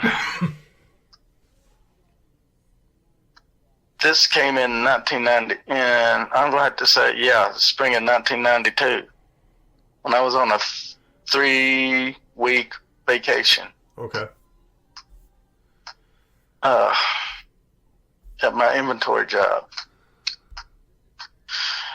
It started on a Monday morning when I was drinking coffee with Dad and Grandpa, and my stepmom was in the kitchen cooking breakfast, and my sister and my girlfriend, actually my sister was sitting in the living room watching the news. Rascal was laying beside me napping when my girlfriend Amanda came over with her daughter Sally. Amanda came over to us and told us little Sally couldn't sleep because there's a monkey man looking at her through her bedroom window for the past 3 or 4 nights. Little Sally was crying at the time, and she just bolted over to Rascal and wrapped her little arms around Rascal's huge neck, causing him to cough. I kind of looked at Dad and Grandpa, and they both looked at me, and they looked at Amanda. Then I quickly had Rascal pick up little Sally, who was Amanda's adopted daughter from her first boyfriend who died in a car accident. And Rascal took her and laid her down on the couch with my sister. And he laid with her until she fell asleep. I got my Mini 14 with 2 20-round clips. I had Rascal get up with Dad and Grandpa, and I had my sister and my stepmom stay with Amanda and Sally. My dad and Grandpa, they had their 50 caliber handguns with them, and they followed me and Rascal as we walked through the woods to Amanda's house, which was a thin trail. Now, that area between our house and Amanda's was real heavily wooded, so we actually had to be careful. It was right around 5 o'clock when we got to her house. Rascal was in the lead with me. Dad and Grandpa were following, and Rascal and I went around the front. Dad and Grandpa went around the back. As I was following Rascal, he poked his head around the doggone corner of the house where Sally's bedroom window was. He immediately stopped. His mane bristled up, and he started growling. I stopped, and I waved Dad and Grandpa to stop, which they did. I clicked my Mini 14 off safety. Dad already had their handguns out ready, I slowly walked up to Rascal, and Dad and Grandpa met us at the other side. And at the bedroom window on the ground were about 4 to 6 separate monster footprints. One set of these darn footprints was over 20 inches long and dang near 6 to 8 inches wide. I mean, man. Then I turned on my night scope and I started scanning the woods, and I saw through my scope at least 5 sets of blood red eyes watching us. And I was thinking, oh, here's trouble. And I said to Rascal, Dad and Grandpa, said, guys, we're outnumbered. We got to go now. So we slowly backed away from Amanda's house with Rascal behind us this time to keep the Bigfoot from following us. And he was doing a couple of defensive circles around us. Now, when we got back to the house, it was about 7 to 8 o'clock when we got back to the house, and when we went through the front door, Rascal was the last one, and he locked the door. And as we locked the door, Rascal stood at that door to make sure nothing came through. And Grandpa and Dad told Amanda, like, won't you stay with us for a few days? And Amanda and Sally did. That morning, me and Rascal, with my sister, went with Amanda and Sally to get some clothes and Sally's favorite toys. When we all came back, Rascal was playing with Sally all morning, and she took a nap laying against Rascal on the couch. Amanda told me that was the most relaxed little Sally has been for a whole week. And she was with Rascal all day long. Me and Dad and Grandpa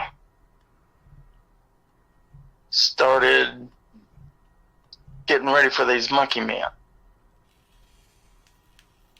And because we were pretty sure they was going to head for our house sooner or later. Right. Looking for little Sally. I do not know. To this day, I don't know what them dang things wanted with Sally. I do not know. They wouldn't go near Amanda's bedroom at all. They were particular about Sally because Sally,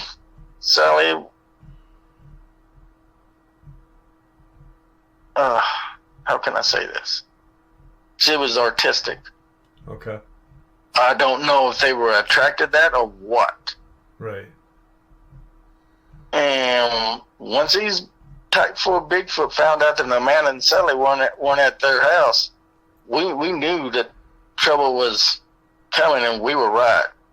That Monday night, we had the windows open, and Rascal was laying beside me in my recliner. Dad and Grandpa was in their easy chairs. The girls with the little Sally was watching TV. About 10 p.m., we started hearing hoots and the whoops from the direction of Amanda's house. That went on for about 40 minutes. Then we all went to bed. That Tuesday morning, Dad and Grandpa and Rascal went to check on Amanda's house, and I stayed with the girls. They came back and said there were Bigfoot prints in the front and backyards of Amanda's house. That Tuesday night, we heard the same whoops and hollers and all that, but it was closer with a large load of tree knocks. This time, Rascal made his rounds in the house all night long, checking on all of us as we slept. He didn't sleep at all. Wednesday and Thursday, nothing happened at all. But the woods all the way around our house was dead silent day and night. And we were all feeling kind of uneasy. I was feeling like we were being watched. Rascal kind of stayed real close to the girls. He has stayed especially close to little Sally. So me and Dad and Grandpa, we took turns on watch. We tested our spotlights at the kitchen window to make sure they were working. and everything. Then we turned in about 4:30 in the morning, fell asleep. Then we got up about 9 o'clock Friday morning, doing housework and all that, and making sure the windows were okay on the outside and everything else. Now that Friday night, this started at 10 o'clock and lasted about 2 o'clock in the morning. We were hearing tree knocks all the way through the woods, and they were much closer this time. My grandpa, every time he'd hear a knock, he would turn on the spotlights, and the knocking would stop, and we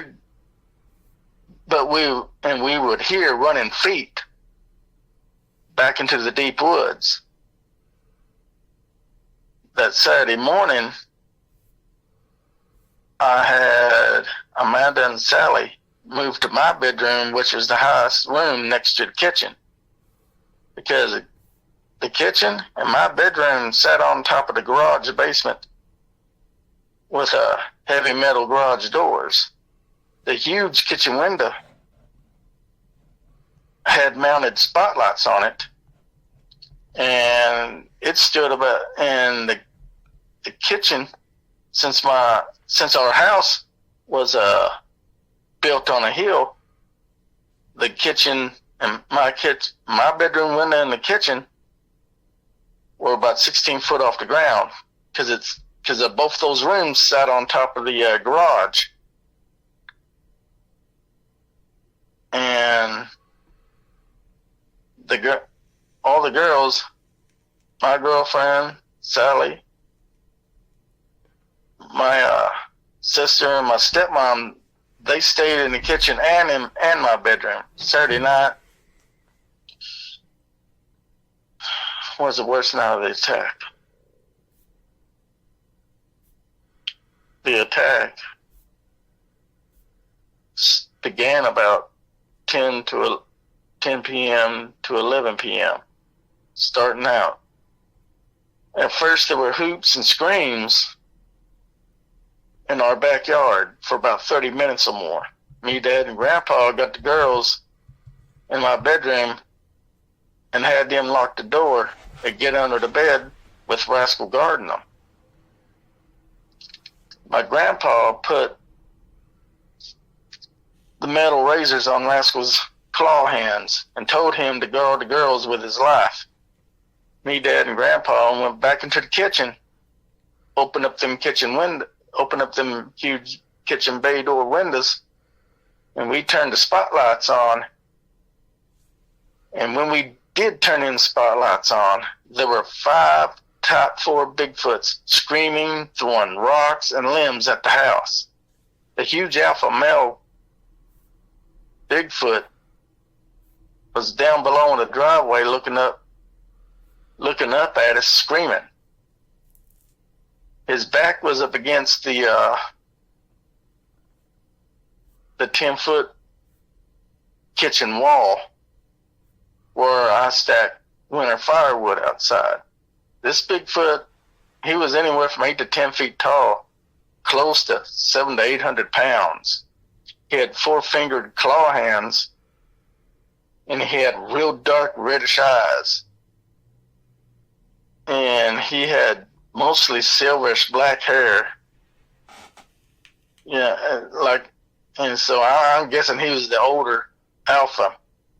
The next one up was in a maple tree right in front of the kitchen window. He was black with reddish black eyes, about 7 foot tall, maybe 600 pounds. He was up in a maple tree, about 10 foot up. The other 3 were juveniles, light to dark brown hair, and they were behind the line of trees in our backyard. They looked about 6 foot, maybe 400 to 500 pounds each. We all immediately grabbed our guns, and I grabbed my Mini 14. Dad got his 16 auto shotgun. My grandfather got his double barrel 12 gauge, and we started shooting through those open windows. I shot that 7-foot young Bigfoot that was up in the maple tree, and I blew his kneecap off because I was not able to get a headshot. He fell out of the tree. And as we were shooting, Rascal had slipped out of my bedroom window, and he snuck up along that 10-foot kitchen wall behind the 8-foot alpha male Bigfoot, who was preoccupied with us because we were shooting at his buddies, and he was just down there screaming at us. Rascal extended his claws and metal razors. We saw that, and he jumped on that alpha Bigfoot's back and stabbed him through the neck, twisting his head off, killing him. Now, blood and gore splattered all over the side of that house. And as Rascal was standing over that dead alpha, the younger one that I shot in the kneecap, he charged right at Rascal. And I don't know how he was able to run. I really don't. And Rascal leaped up 10 to 20 foot high. He slashed out with his claws and razors, decapitated this young Bigfoot that ran at him. And as Rascal took care of those two Bigfoot, my dad shot one of the juveniles in the head, killing it. Me and Grandpa, we kept the other two pinned down. And when the last juvenile was shot in the head, the other two that were pinned down, they managed to drag their dead companion back through the woods from where they came, which ended the attack. And that was about 1 o'clock in the morning. And my grandpa and my girlfriend got Rascal back in the house when Rascal went up to the front door. They took him to the bathroom, sat him down in the bathtub where they cleaned his wounds, washed him up real good, and sewed his left arm up because he was slashed there real bad. And that night, no one really got any sleep, but we all laid down next to Rascal, who saved us. I mean, he literally did. That morning, we all got up for breakfast. It was right across our road. And we piled firewood, brush, and 2 barrels of old motor oil. And we burned those things all day long with Rascal guarding over us.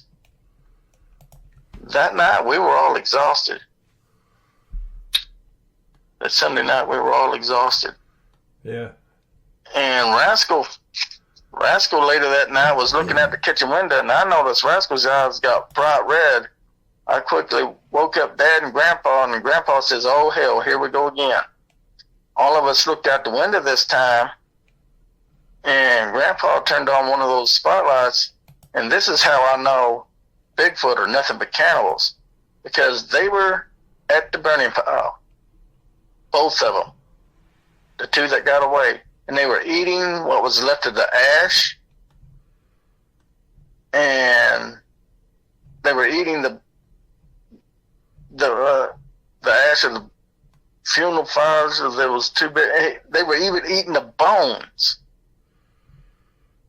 And then the very next morning, we tracked them last 2 Bigfoot with Rascal in the lead to the 3 ground caves in back of our homestead. At the entrance of them caves, I've never seen so many bones in my life. There were pig bones, there were horse bones, there were deer bones, there were bones of several dogs and cats. My grandpa told us to stay on that hill in front of the caves, and he went and got his tractor and 3 big old barrels of oil. And what he did, he had Rascal do a semicircle all the way around and 200-yard defensive circle, make sure there are no Bigfoot outside the caves. And he wanted to make sure they were in the caves. So my grandfather pushed them barrels of oil and dumped those barrels of oil with a whole bunch of brush and everything else that they pushed up against those mouths of those caves, and they set them caves on fire. Now, me, Rascal, with my girlfriend, we stood guard on the hill with our rifles ready. The fires burned all day. We never saw those remaining Bigfoot ever again because I think they escaped out of the backs of one of those caves that were on the backside of the LBL. Okay. I mean, after that, little Sally and my girlfriend never had any problems with these top 4 Bigfoot at their house ever again. Wow. Yeah. We're about almost an hour in, so we will probably not go any further than that. Now, with the attack on the house, was there property damage done to the homestead, or? There was where they were throwing rocks and tree limbs. We had 2 windows busted. And both bedroom windows to my sister's bedroom, and what would later become my girlfriend's bedroom, because after that, my girlfriend and little Sally came to live with us for a while my girlfriend's mom decided, since her dad died and stuff, her mom bought the house from her girlfriend, from her daughter, and moved in. Okay.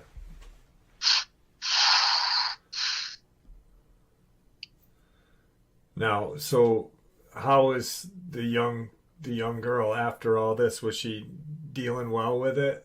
I mean, did she talk about it afterward, or? Little Sally? Yeah. A little bit afterward, because she's kind of stayed real tight-lipped for 2 or 3 months, because I know it affected her. Okay. But as long as she was with Rascal, she was just quite fine, like nothing happened. I'm thinking Rascal was her security blanket, you might as well say. Yeah, right. And he looked after her without any issue, like he looked after you, kind of. Yeah. Wow. That is amazing. Yeah. So like I said, we're about an hour. I don't want to go any further. Because we kind of wanted to, you and I talked, we wanted to do it in increments where things weren't confusing. So I guess we'll pick up at the point of after the house attack, which I think would be 95? Nope, 92. 92. Okay, so we got a ways to go still. Oh, yeah, a long ways to go. Yeah. All right. Well, do me a favor. Don't hang up. I'd want to talk to you for a few minutes after here. Yeah. Is there anything that you'd like to say before we end the interview? I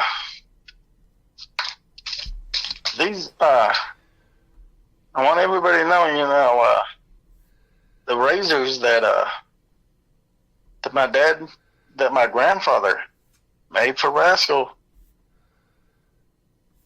Yeah, Rascal, with those razors, and as strong as he was, virtually did make him invincible.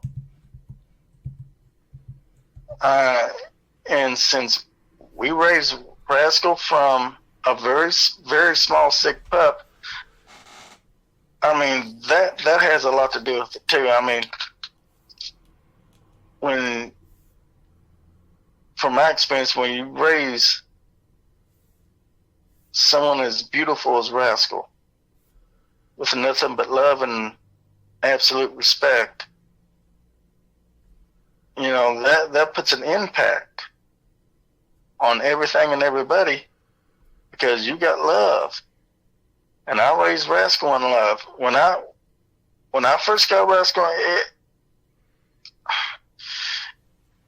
how can I say, everything just virtually changed. And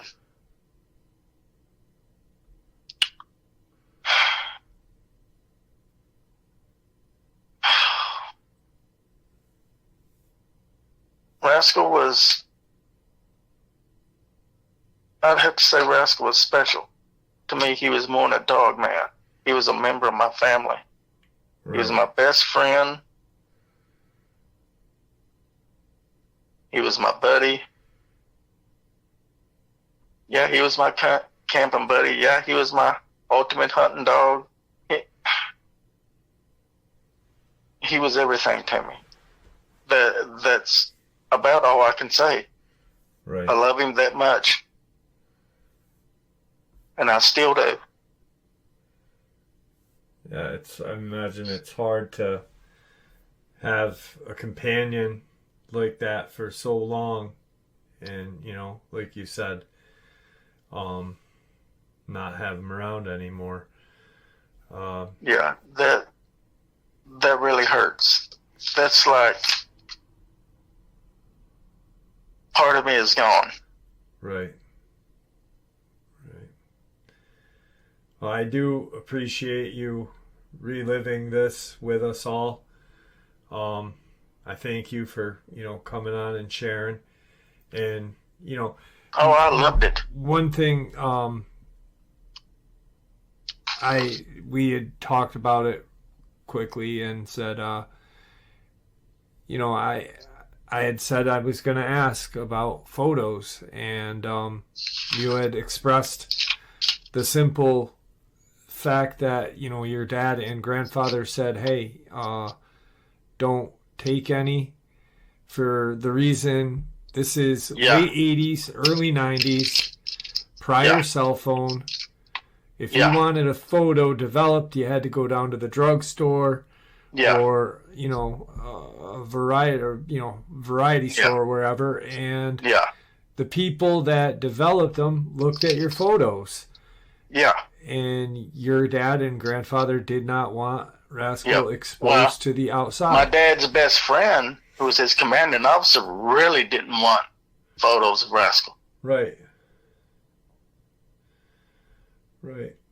So like I said, I would bring that up. You and I had talked about it prior anyway. But it's. So that hopefully will answer people's questions of why, you don't have a photo of Rascal, because back then it was impossible. Even if you wanted to, it would have been impossible to take one without drawing attention to him. So, but all right, do me a favor, don't hang up. I want to talk to you, like I said. And thank you for coming back on and sharing some more with us. I really appreciate it. Yeah. All right, stay well, my friend. Okay. Robert, how are you tonight? I'm doing okay, Jeff. I appreciate you coming back and sharing some more of your experiences. I guess we had talked a little bit about some things. I know one part that you're going to share, but I'm not familiar with the other completely. So instead of talking, I'm just going to shut up and turn the mic over to you, my friend. Okay. I'm going to pick up where I left off after the house attack. Sounds good. And this is what I'm going to call the break-in. This happened in 1990, in the summer of 1990. Rascal was napping in front of the door in the foyer. I was fixing the channels on our satellite TV with my stepmom, my sister, and my girlfriend sitting on the couch. My grandfather was sitting at the kitchen table drinking coffee and eating a pimento sandwich. My dad was in the dining room doing something, and the front door suddenly flew open, smacking Rascal right on the rear end, and he stood up immediately. In the doorway was this real skinny guy who was nose to nose with Rascal. The guy immediately saw what Rascal was. He screamed like a little girl and turned to run. Rascal grabbed him by the seat of his pants, took his pants right off of him. The guy was butt naked down. He ran up the catalpa tree right in front of our house with his bare butt hanging out.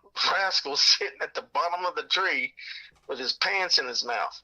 Me and the girls were just staring at what just happened. My dad was, about that time, came through the doggone dining room saying, what the hell's going on? My grandfather just looks over and he says, hold on, I'm calling the sheriff. About that time, everybody was laughing, including me. In about a few minutes, here come the sheriff. He got out of the house in his new patrol car. He saw what was going on.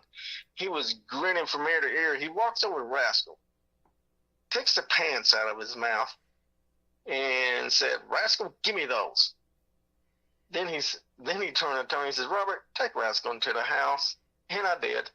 The sheriff turned around and said, okay, sunshine, it's all over. You can come on down now. And the guy did, and he put his pants on. The guy's scared half to death, white as a sheet. The sheriff put the cuffs on him, sat him in the back of the doggone squad car.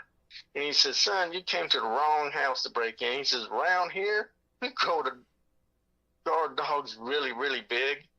And the guy, he was just, when he saw Rascal walk bipedal with me back into the house, I mean, he was just white as a ghost. And the latest that we heard from him, that he had changed his ways and became a preacher. And like, good Lord, we were all just laughing. And he had been that guy, because I've heard this little bit of this. He had been robbing other houses and beating up our neighbors. Yeah, so he was not a friendly person. No, he wasn't. I think Rascal changed him a little bit, though. Yeah, I'd say.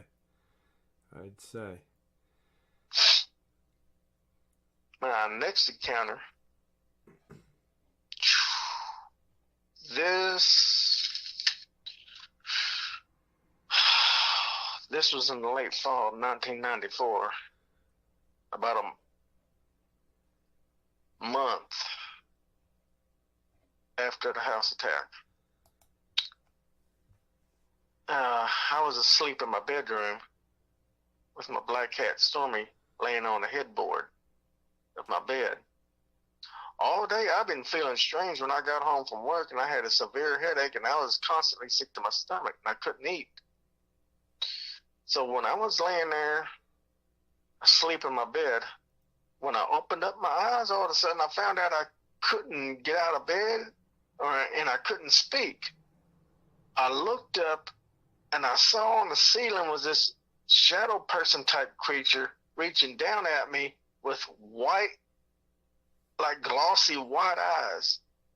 My cat Stormy's actually saw this, and he let out a loud meow type scream, and he jumped at the shadow person, clawing its arms, and the shadow person pulled its arm back, and it looked like there's black ink, black blood splattering all over the wall where Stormy had clawed this thing. Then all of a sudden, coming through the house at a deafening pace was Rascal. He burst into my darn bedroom. He saw what this thing was. He jumped on the bed protecting me, and he let out a loud warning bark, and he started clawing this shadow person with more of the black blood splattering all on the walls and the ceiling too. My grandpa and my dad quickly came into the room and turned on the lights, and this shadow person immediately went out of my room through the doggone window, and we never saw this thing again. Now, Rascal and Stormy, they both stood at the darn window guarding me all night long until about 6, 7 o'clock in the morning. In the morning, Dad and Grandpa spread salt and holy water all the way around the house and said the Lord's Prayer. And we never had any shadow people come around anymore or nothing. Why this thing came into my room, I would not know, but it scared the hell out of me. Yeah, I can imagine. And Grandpa explained to me that shadow people are kind of like the black-eyed children. They are evil demons, and they're part of the same classification. Now, I spent all day cleaning that smelly black blood off my walls and stuff. This is the only time I ever had trouble with shadow people. Because I never knew what the hell them things, and to this day, I still don't know what they are. Right.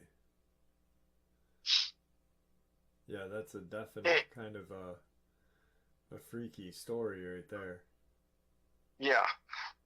Now, on our family's 400 to 500 acre homestead, there's one or two Indian burial grounds, and to this day, I don't know where they're at.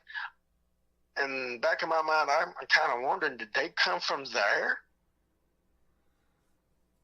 Could be. I mean, we don't know what they are. I mean, they obviously have some sort of demonic quality.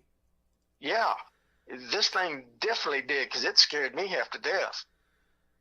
But it's like Stormy knew what it was, and he's just a black cat.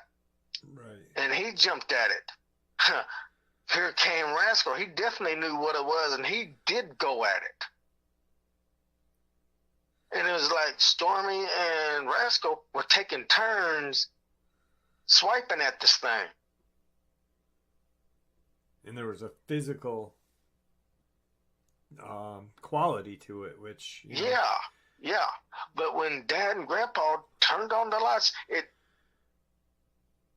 I can't explain this. It transformed back into kind of like a black shadowy mist, and it took off through the window. And we never saw it again. Wow. That's crazy. Yeah, to me that's super creepy. Yeah, that's very not settling.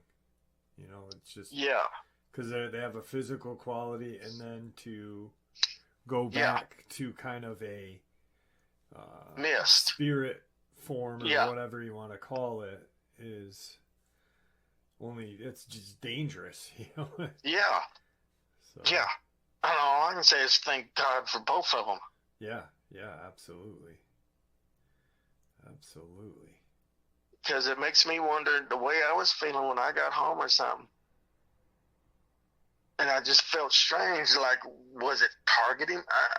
I can only guess that it was targeting me for some reason. Yeah, that makes sense. I mean, you know, it's just crazy that you know, Rascal being there. Obviously it's watched you. If it was targeting you, you know what I mean? That's a lot of you know, testicular fortitude on that shadow person. Yeah. So yeah, very, very creepy. And I think that your grandfather is right, that there probably is something to do, some sort of connection with the Native American burial ground out behind your home, you know, on that property. So yeah, because Rascal, there's parts of my family's homestead where I guess where one of the burial grounds close to, because it's kind of close to Highway 70. Okay. And that Rascal kept me away from it. Yeah. And I mean, he would push me out of the way from it. Yeah. He would leave me out, and so I'm like, okay, we won't go there. Wow, that's very chilling. Yeah. And I know people talk about this place in Mississippi, and it's called Purgatory Road. Well, I'm sorry to say this Purgatory Road ain't got nothing on Highway 70. Woohoo. Nuh-uh.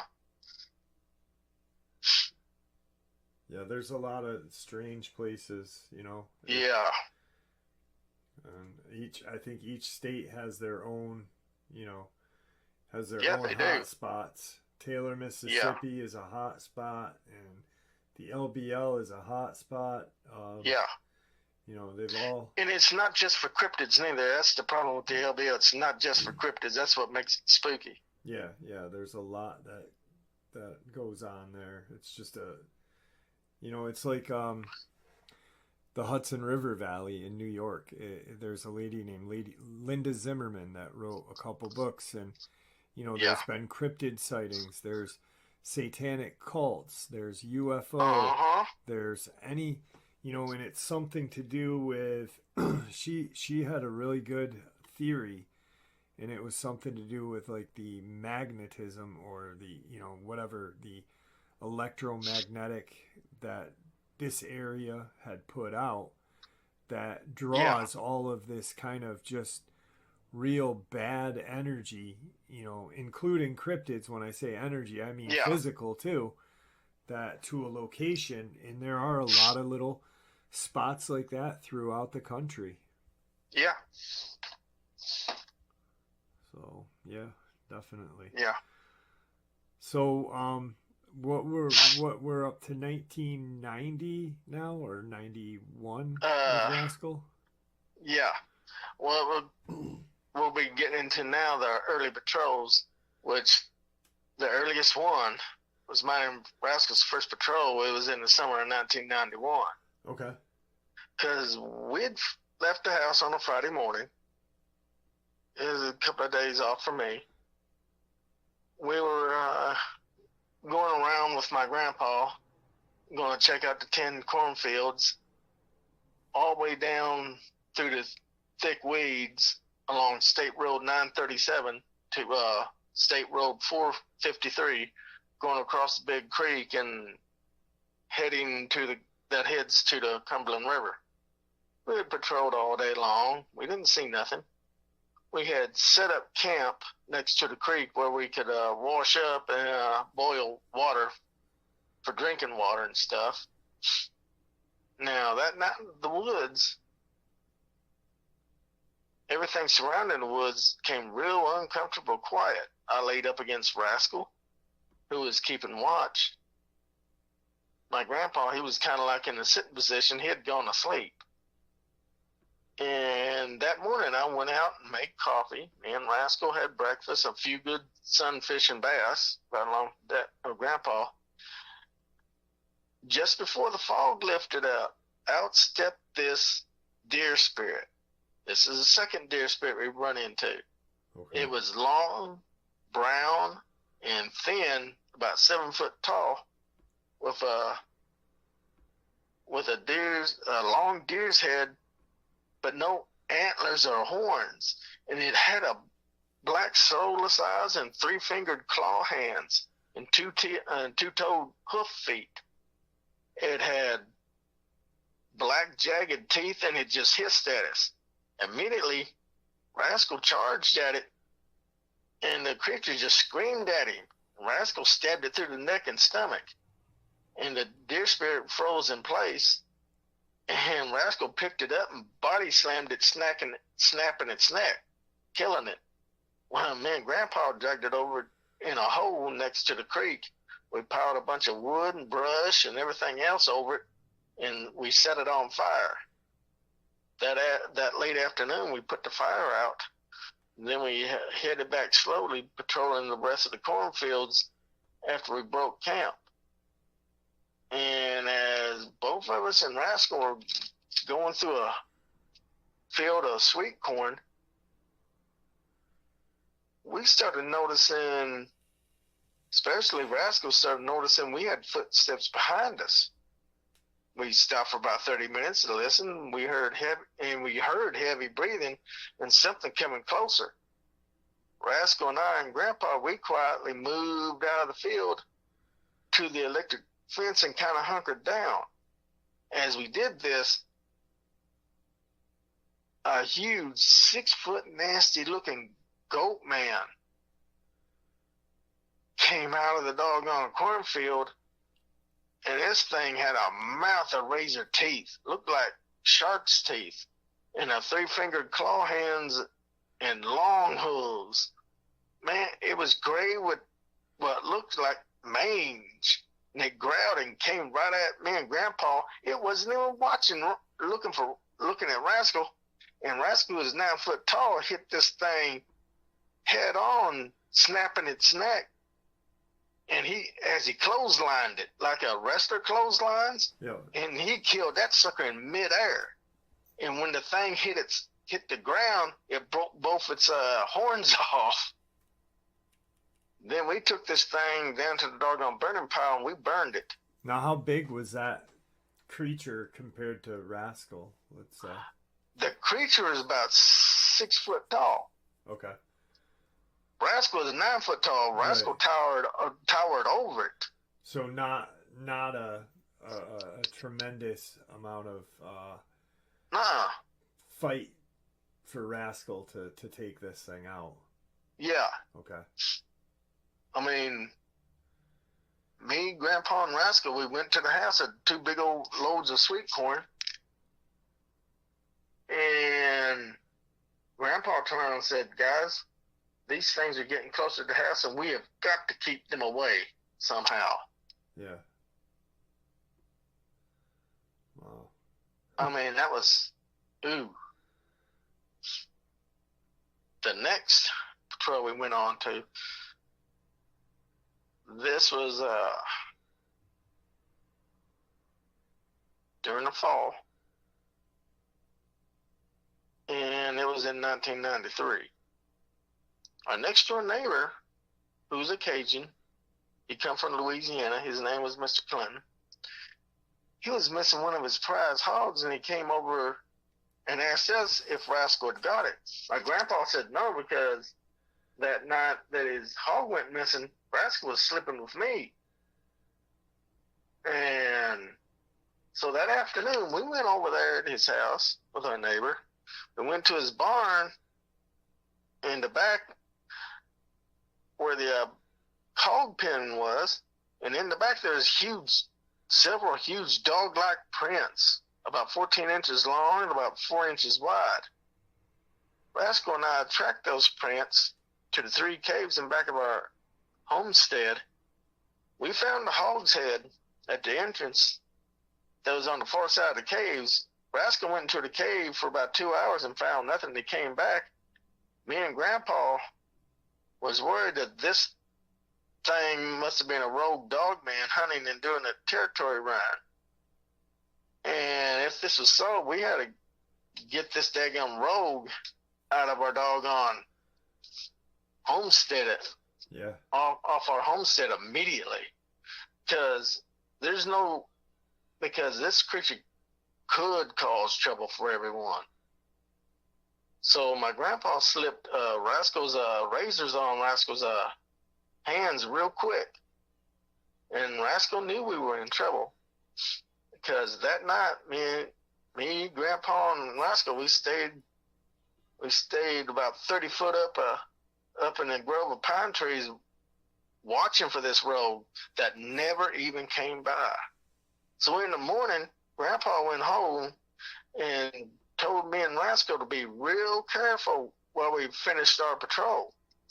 And we did. So rest of the day, me and Rascal, we didn't see a doggone thing. So late in the afternoon, we headed off for the cornfields as usual, heading home.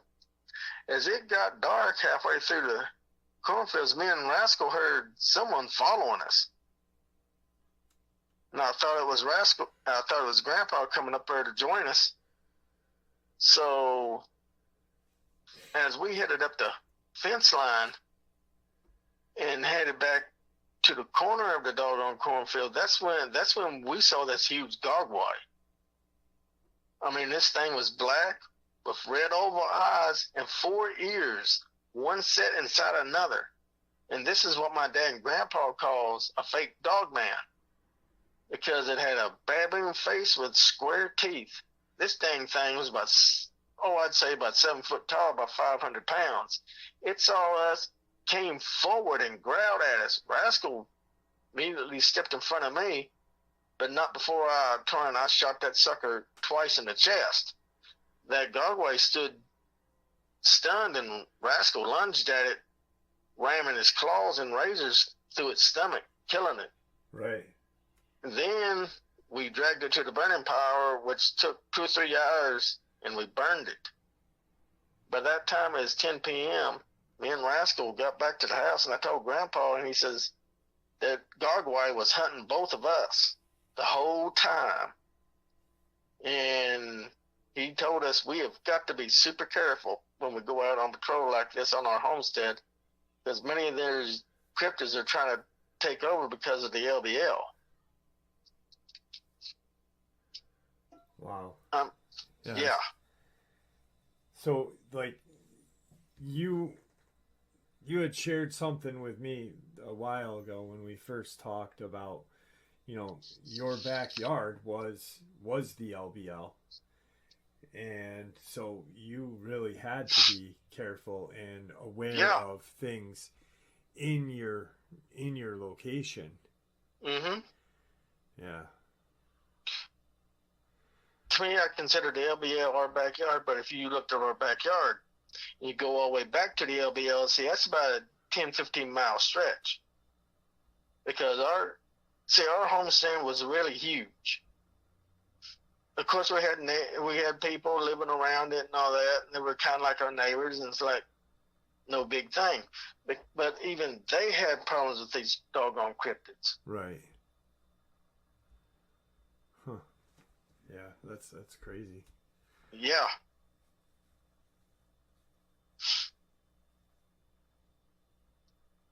I mean, these things were scary. Yeah. They really, really were. Yeah, that was like I never heard.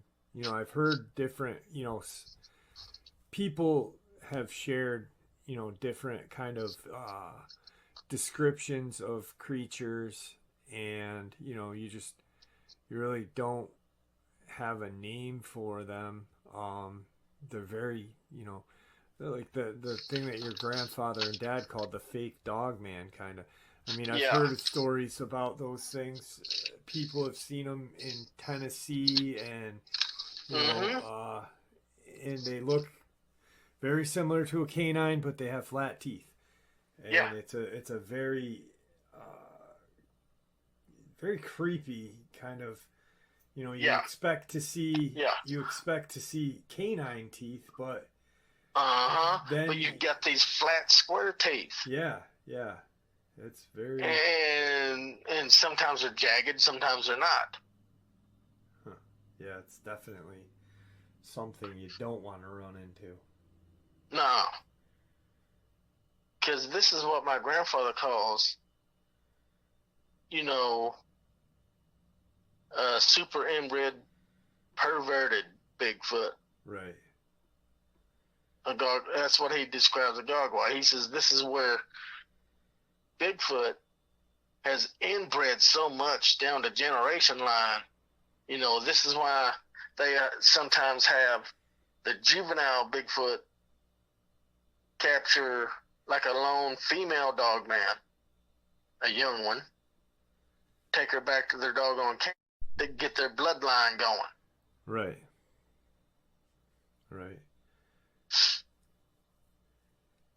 Yeah, that's insane. Yeah. So, you've had a couple of these kind of trips with Rascal. Yep. And this was the first one? Yeah, these are the first ones. Okay. All right. And well, my grandfather and dad have also told me about the marbles, white marbles and blue marbles. It's sort of like a peace offering or an act of friendship to Dogman. Okay. You know, for people who see Dogman in their backyards and stuff and they get scared. Well, the white marble, believe it or not, this attracts the Dogman and it lets them know once you put it on, like on a fence post or at the edge of the property or edge of your property line. It lets them know that you're a friend and you're not a threat to them. Right. That you and your family are not a threat to them, and they'll usually leave you alone. Now, if there's vicious other cryptids around, and there's a Dogman there, mm-hmm. the Dogman's not really doing anything, but the other cryptids are. That's where you'll have a blue marble or a green marble, and you put that out on the edge of your property. Till the Dogman said to them, it's like, I'm your friend, please help. Get rid of these others. And the Dogman usually will. And at the same time, he will stay away from your family and your property. Okay. But if you don't want either of these cryptids, here's what you do. You get some salt and some holy water, put it all the way around the edge of your property, and say the Lord's Prayer, and all the cryptids will leave you alone. Okay. Because not many people know that. For me, I always take the safe route. I always say the Lord's Prayer, and I put down holy water and salt all the way around my property. Yeah. Yeah. That's actually the way I do it. See, it's not harming any cryptids, whether they're friendly to you or not. You know, so it's like it lets them know you just want peace and you want to be left alone, just like them. Right. Okay.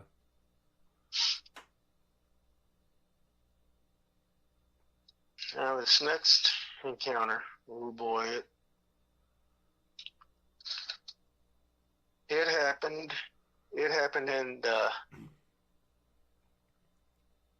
third week of November, 1993, during what I call the Hunter's Moon incident.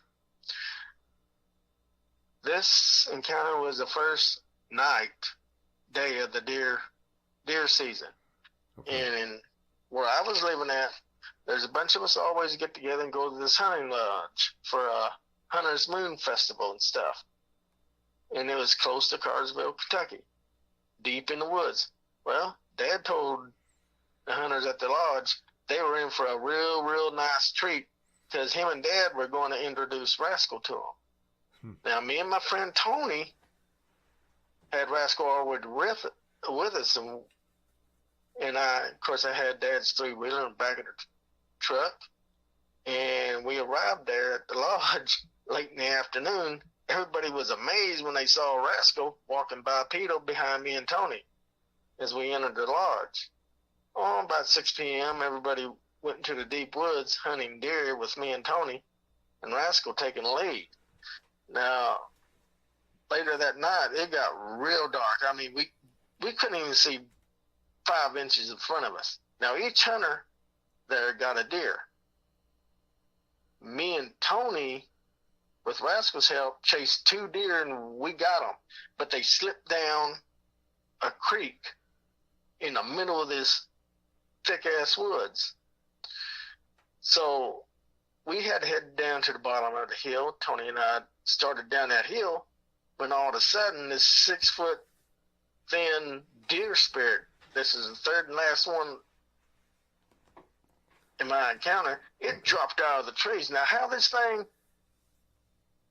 climbed the trees, I don't know. But it dropped in front of us, 10 foot in front of us. Rascal leaped over us, and as a deer spirit screamed at us, Rascal hit this creature hard several times with his right fist. The deer spirit hit the ground. He hit that muddy ground real hard, but he got up and jumped back across about 60 feet away from us, knowing that he couldn't take on Rascal in a one-on-one fight. And Rascal jumped too, was hitting and slapping this thing, making it scream in pain and all. And at that time, me and Tony, we grabbed our deer, threw it in the back of that three-wheeler. We headed back to the lodge as Rascals chased this damn thing over the hill towards the Ohio River and stuff. Everybody back at the lodge heard this fight going on between Rascal and the deer spirit. 5-10 minutes later, after me and Tony got our deer and was bringing it back on that 4-wheeler, Rascal caught up to us, checking me and Tony over real good, then went into a defensive circle as we got back to the lodge. Everybody met us back there and helped us unload our deer.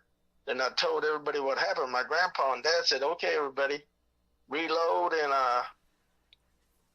and they had me, Tony, and Rascal, who took the lead back to where this deer spirit was. Rascal led us over the doggone hill to an open field that was right along the Ohio River. The deer spirit's prints stopped in the middle of this field. I mean, just stopped. There's no sign of the creature, but the area felt real strange all the way around, which made our skin crawl. We split up in 2 groups, each group heading in the direction of the other along the riverbank. And we searched until about 10 o'clock at night. We didn't find anything with this doggone deer spirit. Only thing my grandpa figured out, he says this creature escaped through a portal to get away from Rascal. Now, I don't know much about portals, but my grandfather does, and he never will say anything about them. Right. And he said, and my dad said, well, there's a rumor of a deer spirit / Goatman raiding chicken coops nearby all week long. I mean, this is one of the creepiest encounters since the house attack that really has gave me nightmares. Yeah, because just vanishing like that. Now let me ask you, because you had mentioned like the feeling that deer spirit gave you. Was it anything similar to the spirit, the feeling that the shadow person gave you? Was there kind of like a connection? Demon, you know what I mean? Like, did you kind of feel the same way? In a way, I'm going to have to say yes or no. Okay. With the shadow person, it was like an ancient evil.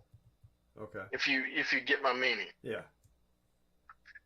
This deer spirit was like a threatening evil. Like it was a creature, flesh and blood creature like Rascal. Yeah. But at the same time, kind of spiritual too. Okay.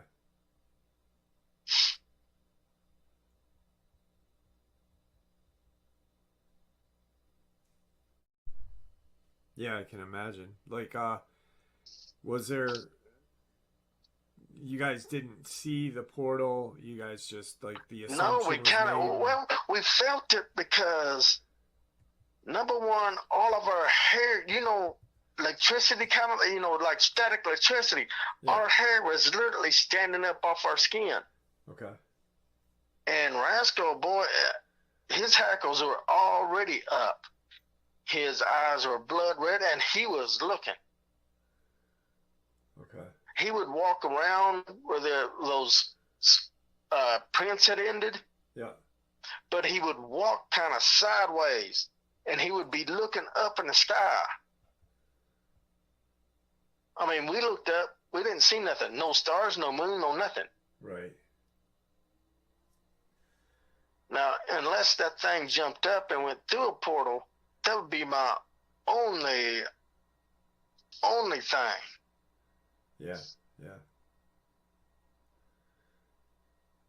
Yeah, that's creepy. Yeah. Yeah. There's been numerous like things reported coming out of portals, and I myself think that it's whatever comes out of there has nothing but bad intentions. Yeah. There was one of my favorite kind of stories about a portal is a guy is set up hunting by Skinwalker Ranch in the vicinity. He's not on the ranch, but he's very close to the ranch, and he's up on a hill, kind of looking down, and he sees this kind of black hole open above the ground, 3 feet above the ground, 4 feet above the ground. He can see the landscape around this hole. This hole is just and he said that was the oddest part. I could see everything in front of me, and then this hole just appeared, and it was just black. And out dropped this creature that he cannot describe. He has no description of it. It was the most hideous creature known to man, is the way he put it. And it just took off running in an opposite direction, and he got up and took off in a different direction, and never went back to that area to hunt again. Oh, I don't blame him. Yeah. See, this encounter was the only time, I'm going to say my only portal encounter, and I don't want to encounter any more portals. I don't. No. One was enough for me, and I didn't expect that. Right. Yeah, it's definitely something that I never want to witness. So, and I pray that I never get the opportunity to. Yeah.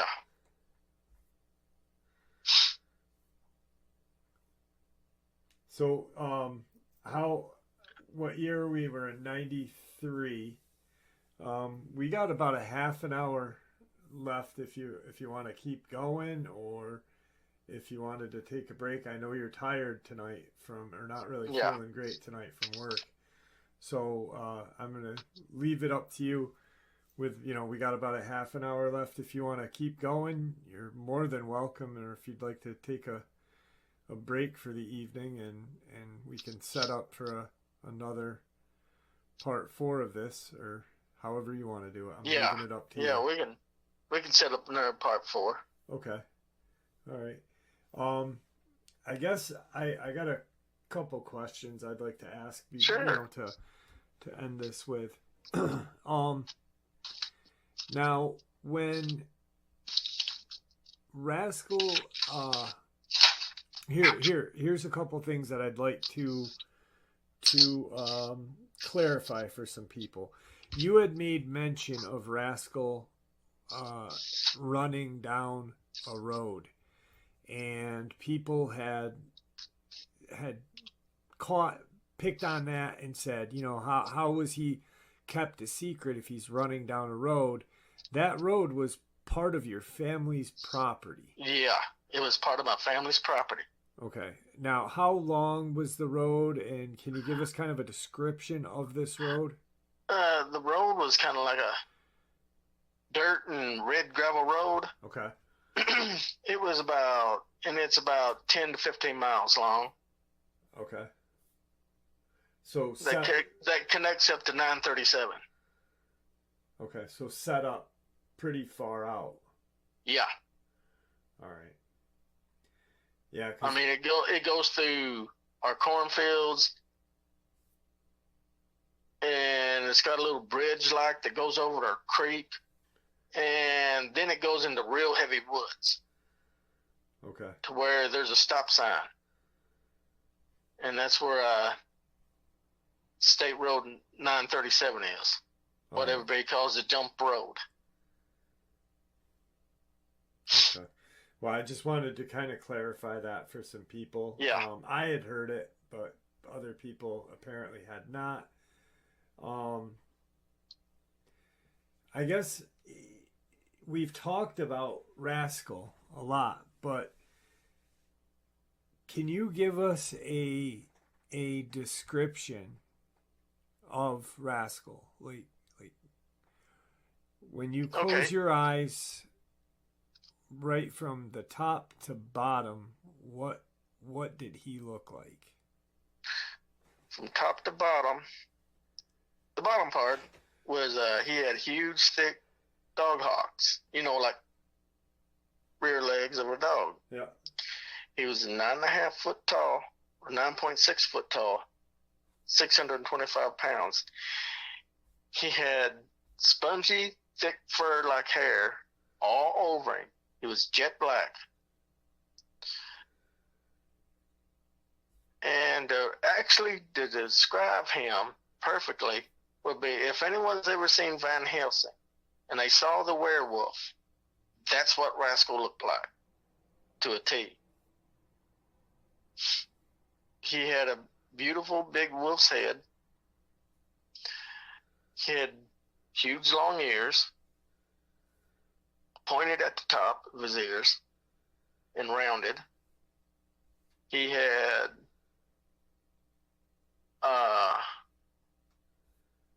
four-fingered hands with a kind of like a short thumb. Well, actually a long thumb. His broad shoulders all the way to his chest is pretty much like a football player's, but the rest of him tapers down to like a runner's marathon. Okay. Now, he had double jointed hips.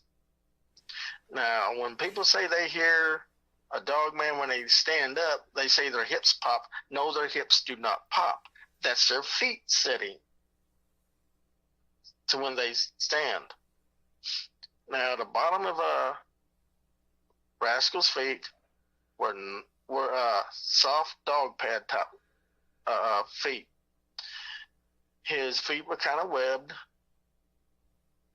At the widest, his length of his feet were 14 inches. And his feet were 6 inches wide. His hands that were actually, he had hair on top of his hands, but the palm of his hands and the bottom of his fingers were just gray skin. And that was very, very soft. Now, his mane was on top of his head, went down his back, across his shoulders, and down his chest, kind of like a lion's. And that hair was very, very soft. He had a huge wolf-like bushy tail. He had his eyes, basically his eyes were a beautiful golden brown with a cat-like eyes. Now, his eyes, when he gets disturbed or angry, or if he's protecting one of us or our next door neighbors, his eyes will turn blood red, because this is like an emotional thing.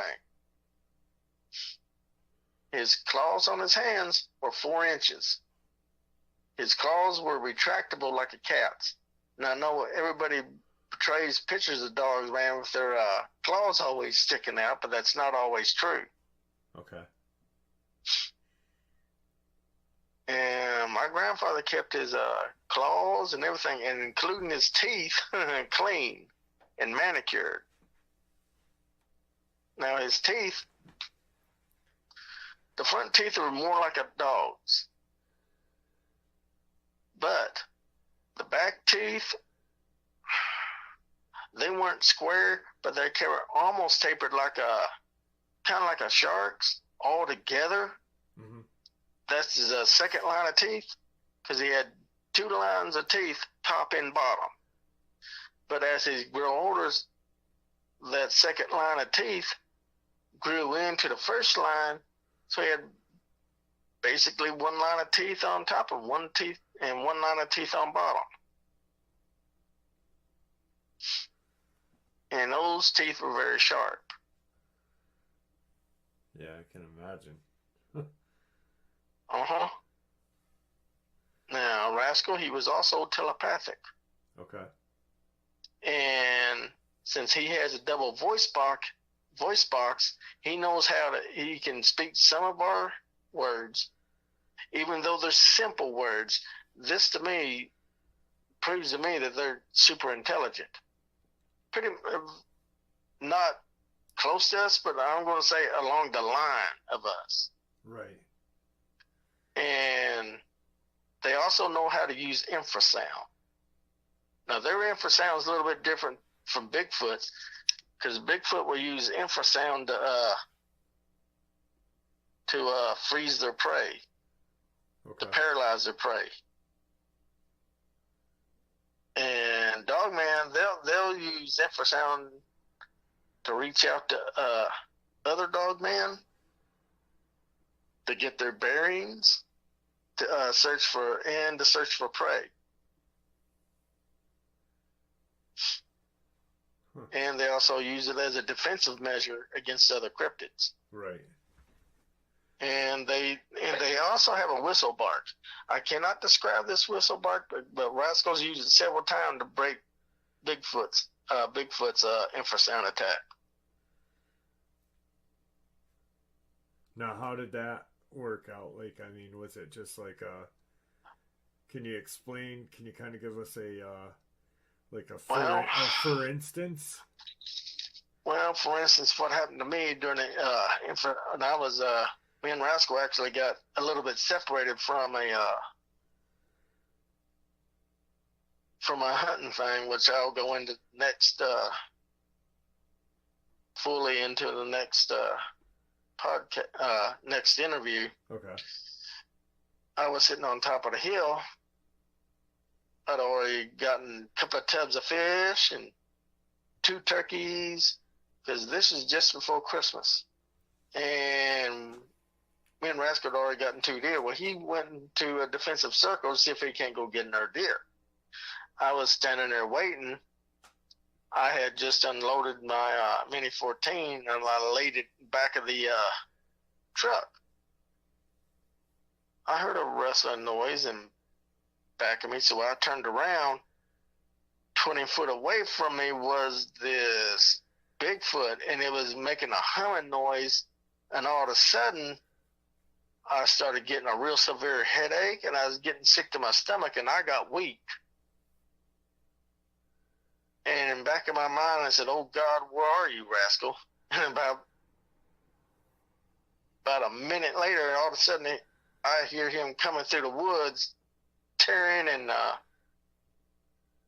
he was giving a warning bark and everything else. He just gave out a war howl, and he ran over. He jumped over the truck, landed in front of me, and he put himself in between me and this Bigfoot, and he gave out a kind of a warning, kind of a bark whistle, and it was really loud and intense.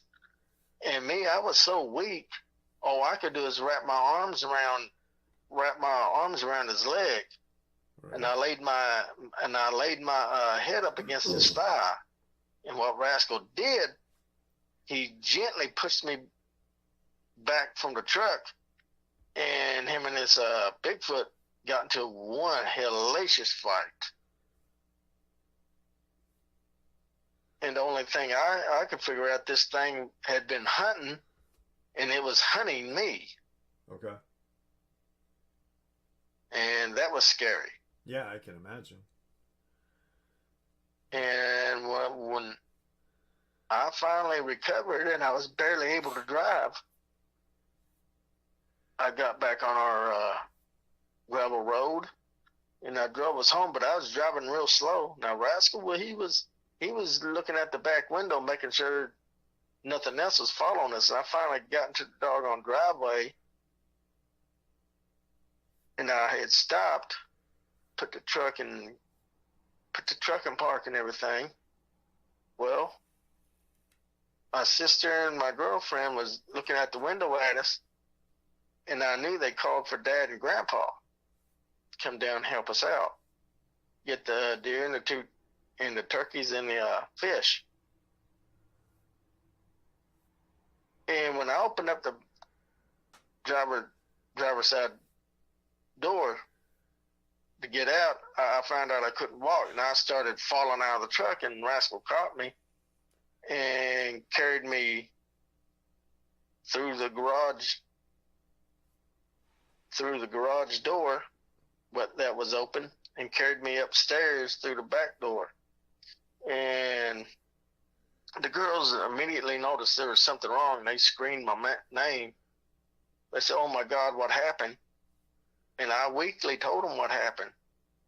And my dad and Grandpa said, oh Jesus. They said, "Where did this happen?" I told him, sit on top of the hill in the back of the cornfields where the 2 ponds and the creek was. And they started getting worried, and they took off back there. And Rascal took off with them. Now, I was laying on the couch, but I was sick as a dog. And I stayed sick for at least a week and a half. That's how sick I was from that attack. Yeah.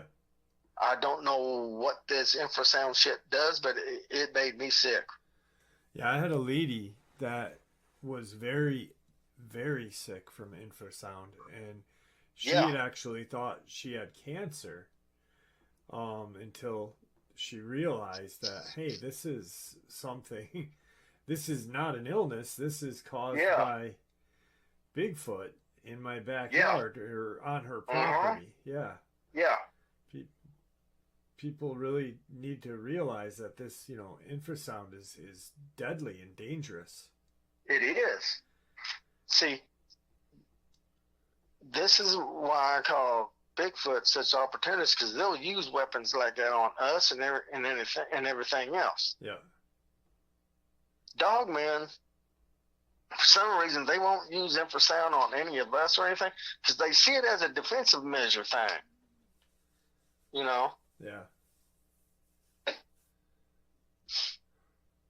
But they will use it, but I'm guessing it's rarely. Right. Well, I appreciate you coming back. Do me a favor, don't hang up. I'd like to talk with you. We can set up our next upload. Thank you for coming on again, and I appreciate it. And have a wonderful evening. Thank you. Did you? I had a wonderful night. All right, I'm glad. I am sure glad. And stay well, all right? I hope you get some rest, because you sound real tired. Yep. All right, have a good night. Bye-bye.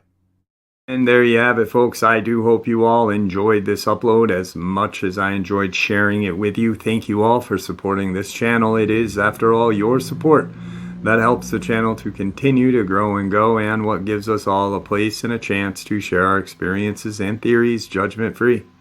Everyone is simply treated with the respect that we deserve. Please stay safe, happy, healthy, and ever vigilant, keeping an eye on our children, pets, family, and our friends. These creatures are real. These events have happened. Share this information with those you love and care about, and it may just help save their lives someday. Until next time, never stop asking questions, never stop searching for the truth, and God bless you all.